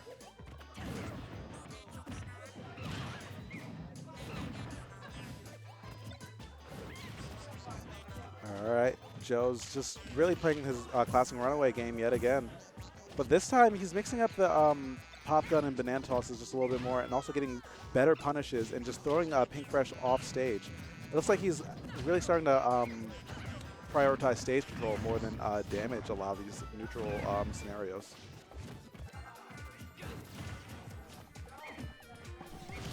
Oh, Wow, that forward smash! He's so good at landing these hard-hitting smash attacks. Yeah, it's one of the things that he's best at as a player, just making these hard reads. And just like that, another hard read. Pink Fresh kind of shaking his head, saying, "Okay, I got it, but like I knew you were going to do it. Why'd you jump?" But like, it's such a weird thing, right? When someone's shaking their head off a good read, saying, "Oh man, why'd you do that?" You see Ally do that a lot. Yeah. He's always shaking his head, saying, "Oh man, It's like, why'd you get hit by that? Yeah, why'd you get hit by that?" I don't know. But here we go. And does he still have the time? Oh no, did not have enough time. GameStop trades. Yeah. I mean, it's still set up for We- another big edgeguard situation, and that explosion, even though it's sealed out the stock, that back air is still going to find its mark and just get the job done, even from the depths. That was the gunpowder in her boot, lighting the barrels on fire. Yeah. Physics. Physics in a game we thought had none. Actually has some weird ones. I just found out last week, like, remember early Smash 4 when, like, people were saying that normal ground and grass had different traction? Yeah. Yeah. For, like, the longest time, I thought that was a myth. Or I thought it was real, and I thought it was a myth. And then, like, last week, someone was like, oh, yeah, it's actually true. Wait, that's actually true? It's true. Yeah. Wow. Yeah. Weird, right? That's crazy. We don't even have any grass legal stages, but, like, you know, Was it's the a ground thing. was the ground on Duck Hunt considered grass? No. Oh. Yeah. It's lame. I feel like it should, but I mean, I guess it's more dirt. But this is all irrelevant. We still got more Smash 4 to talk about, so let's get to it. And now Joe's really starting to wake up. And we saw him still play like this early on in the previous game, but it's just his inability to see out stocks right now is the thing that's really, you know, his Achilles heel. His neutral, fine. His conversion's fine. His general, like, game plan, fine. But he's just missing out on these small things that end up, like, snowballing into something bigger. you know, and I think a lot of that comes from he's just not going for down tilts. I mean, we did see Nairo's Diddy over the weekend, where it was very successful with. You mean Ratchet? I think it was Ratchet. It was clean. It but it was won. also It won. It was successful. It was clean, but it was just like, wow. He only down tilted once, and he got killed for it. I'm mad. I mean, that's like raw fundamentals right there. Like, you can have the right idea, but it's just the tools that change when you have the character. And just like that, Pink Fresh still finding another big punish over that banana, hitting the forward smash. And because of that banana, he actually wasn't able to continue the combo.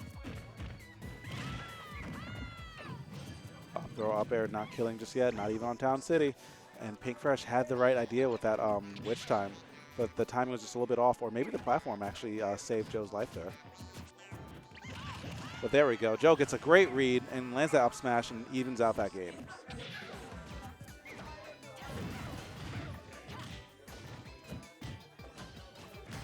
First trying to go for some aerial-based combos for Bayonetta, but isn't able to make it happen. Not without making some good damage up here, though. And now Joe's answering back. Those forward air strings are one of the biggest things that Diddy has in the neutral. It's working out well for him, stuffing out those jump attempts from Pink Fresh. And he's still getting those grabs and playing the same game plan as before. Peanut Pop Gun, Banana, just playing it safe. And that should not do it just yet. Still holding on. Pink Fresh showing off some excellent DI this entire set. Yeah, he's been doing a great job staying alive to those forward smashes. Like, anytime he has to go to that top left corner, he's just living. There we go, There's that raw up, grab. up air still holding on. Pink Fresh not done yet, looking to get that 2-0 lead in this resetted grand finals. Oh, not dead yet, but I don't think he has a jump. He has to drop deep. He's waiting for the witch twist, but he just weaves through all of that. Diddy's recovery is so good when you have the time to charge it. But does he still have a jump? No, but he hits the air dodge with the other side of up air, and Pink Fresh is going to bring that back 2-0 after a bracket reset, and we still have more games, but Pink Fresh is at tournament point. Man, crazy how his Corrin brought him this far, and now we're seeing him do so well back on his tried and true main. Sitting with the pretty teal medal underneath his tag. So you know that player one side's been putting in work.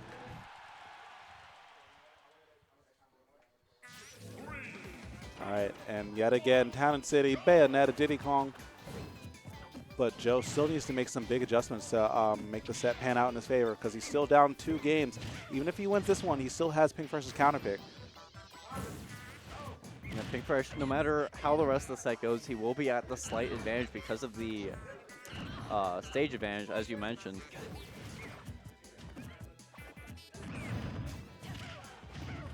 All right, nice impromptu combo off that. Getting those tomahawks too. Almost forcing a stretcher scenario. If those guns had came out, if Joe had missed the tech, then that would have definitely been the stock. Are guns the only way Bayonetta can jab block? To my knowledge, but I'm pretty sure. I feel like she's the type of character that I have like one really weird one. But to my knowledge right now, I'm pretty sure it's just the guns, yeah. All right, 3 up airs in a row, and Pink Fresh isn't done yet. He's still trying to hit the witch twist to continue to cut like the string in the air. Ooh, Bats wow. within, so close. Joe is just barely staying alive by the skin of his teeth, and so is Pink Fresh. That back air, or the DI on that back air was definitely really good. Nothing makes you question true combos like Bat Within. I mean, if it procs, it's not true. Got to keep those combos airtight, or just go for the up smash. No need to even combo into it. I'm not even messing with Bats Within today. I'm just going to throw it out, says Seal Joe, and that first stock is going to fly.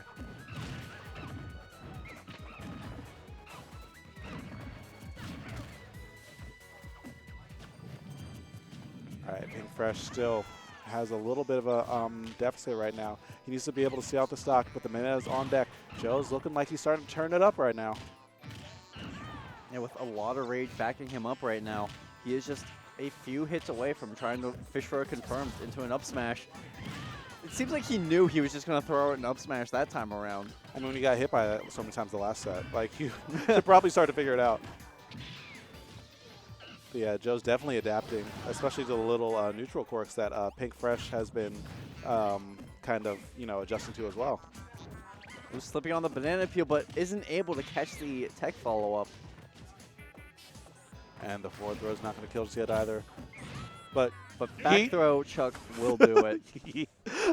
That was so fast. Like the moment that he even felt the rumble on his shield, or like literally like recognized it, that back throw was already buffered and that game was already decided. So Joe putting himself on the board after the reset. It looks really rough for him, especially earlier on, but now he's looking more comfortable. But he's, like I said before, he still has the counter pick of Pink Fresh to deal with. Hovering over Town and City and looking like it's going to remain the pick here. I feel like Bayo Diddy is always on Town and City. I mean, I wonder how this keeps happening. Like, I'm pretty sure, like the stage favors both of them kind of equally. But like, so does I would say like Battlefield and Town or Smashville even. There must be something that we don't know. Like, there has to be. I'll ask them later. No, but not even just between these two. Just every time you see Diddy Bayo recently, it's been on Town and City. Yeah. Yeah, I'll ask these two after. It's kind of curious. Right now, Joe's looking like an entirely different player. Like, actually, I shouldn't say that, because earlier on, he's been amassing these pretty big leads, usually like 80, 90%. But like now we're at 120, and now he's just looking a lot more poised, and he hasn't even been hit yet. Even though that was a nice catch by Pink Fresh, I can't even lie. But that stock's still gonna be dropped off the top. Nice forward air up there. Firing back, trying to get his own strings going. And the pivot grab too. I think, yeah, Pink Fresh knew, but he just didn't trust himself on the monkey flip breathe right there. And that down smash is just going to be a little bit too slow to make things happen the way that Pink really needs them to. And that was kind of beautiful when they just side beat past each other. Yeah, poetic. That's the Smash 4 meta in a nutshell. Just screenshot that. It's just like those two characters flying across each other.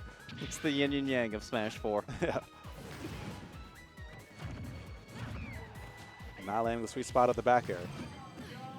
Gets the ledge trump, but Bayonetta's back air is just a little bit too slow. But he tried to go for another back air to get that monkey flip, but that back air off the barrels will be doing it. And in my head, those barrels came back and hit Pink Fresh and got the stock, and we were at game 5 by now. I mean, Pink is certainly happy that that's not the case.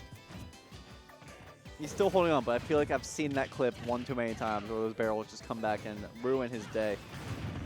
Oh, he drops low. But still, Pink Fresh finding its, or Seal Joe rather, finding his way around the gauntlet of hitboxes that Bayonetta is throwing out.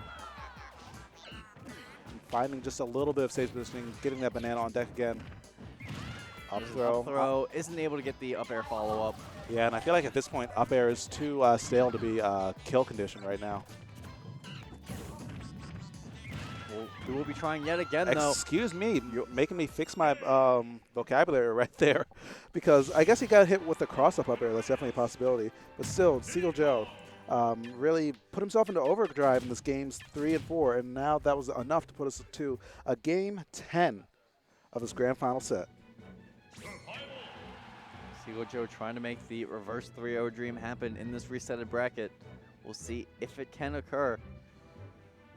Looking like we're going to have a slight change of scenery for the final game. Game 5 of the reset bracket. Only one of these gentlemen can take home first place at Xanadu. I've never seen that before. I mean, like, he just kind of broke out that Diddy jump just like almost immediately. I guess he was at 0. But even still, Pink Fresh, he's not phased by any of that. The early, like out the gates, Pink Fresh has rarely gotten a lead like this. But when he does, it's scary. And he already has him just above 100%. And yet again, fishing for those smash attacks. Can't have the same luck he did the first 2 games of the set. Yeah, now Joe's starting to answer back just a little bit. Pink Fresh might have been feeling himself a little bit too much. It might be good for him to slow down just a little bit so that he doesn't give too many of these advantages away to Joe.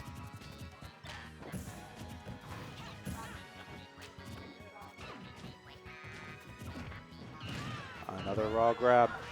It's almost like a game of jousting when these two run at each other, because you know they're both looking for the grab, but Joe just gets so much more off of it than Bayonetta does, especially at these percents. That lingering Nair going to beat out the air dodge that time around. Not nearly a strong enough hitbox or the Excuse right me? direction, but wow, why does that up air just snark kills sometimes? Because a lot of times you see Diddy Kongs mix up the DI by hitting with like some of the more ambiguous parts of the arc. But I guess Bayonetta can kind of do it too, and we saw it just right there. An up air for up air, and we are on our last stock of this tournament in a game 10 set. Pink Fresh's neutral still looking really good, just weaving in and out of these zones just barely, not giving up enough space to really, you know, hang himself too much, but just giving up just enough to bait Joe in.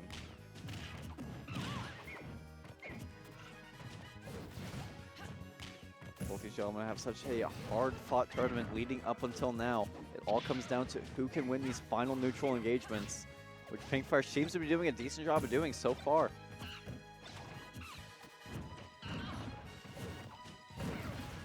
Here we go, heel slide. Let's see what we got on deck. No Lands the up dropping air, the but combo, but still is able to land the Nair, but not the F smash afterwards. yeah, if Joe had missed that tech, that would have been curtains for the stock. But we're still playing. This could be it, though. The SDI is there in the recovery. Beautiful stuff there, but can't land the footstool down air. The aerial mobility from Pink Fresh in that scenario was actually ridiculous. Using every single resource in his tank to avoid a big punish off the big lag that he would have incurred there. But Joe still fighting. Yeah, Gets one grab. Just clawing his way back into this game, just one scratch at a time. If he keeps this up, he could swing this match back into his favor. Has been a good while since he's gotten hit by anything. I mean, it's certainly possible. The banana's in hand. If a banana forward smash connects on either side of the stage with this much rage, we're going to see the end of this tournament. But unless he can clear it out with that back air. No, still barely alive. holding on. 146%. Joe lands a banana toss into forward air, and now you see the rage. Immediately another banana in hand is going to try to make something similar happen to clear out the game. This is literally anyone's game at this point. Power shielding the banana and throwing out a hitbox so he wouldn't land it, but trading with the barrels is going to take it. Seagull Joe, a defeated man. Yeah, he was dead. People were asking, Boss was asking, is he dead? I'm pretty sure that Joe or Pink Fresh was dead there. He died off the top. And wow, a DBZ moment to end out this game 10 of this wacky Xanadu. Wow. If What a way to end it. If you didn't think things were crazy enough before, there was just a little bit of craziness left in the tank. And now we got Pink Fresh taking a 46-man Xanadu, but it was hard fought through and through, especially near the end of the bracket. Yeah, and I should add, he's going pretty much all Corrin until Grand Finals. Yeah. Yeah, that Corrin's looking pretty clean. I'm interested to see how it pans out later on as he gets more if he practice continues under the belt. using it as a secondary, or if that was just a one-time thing. I hope not. His corn was, I actually enjoyed watching it quite a bit. All right, so that's the end of our tournament. If you liked what you heard or had any feedback for me, make sure to shoot me a follow at JDog926 on Twitter. Make sure to follow this man sitting to the left of me. At King Kasner, spelled just that way. If you loved us or hated us, let us know on Twitter. Yep, and if you haven't followed VG Bootcamp already, make sure you hit that follow button underneath the stream.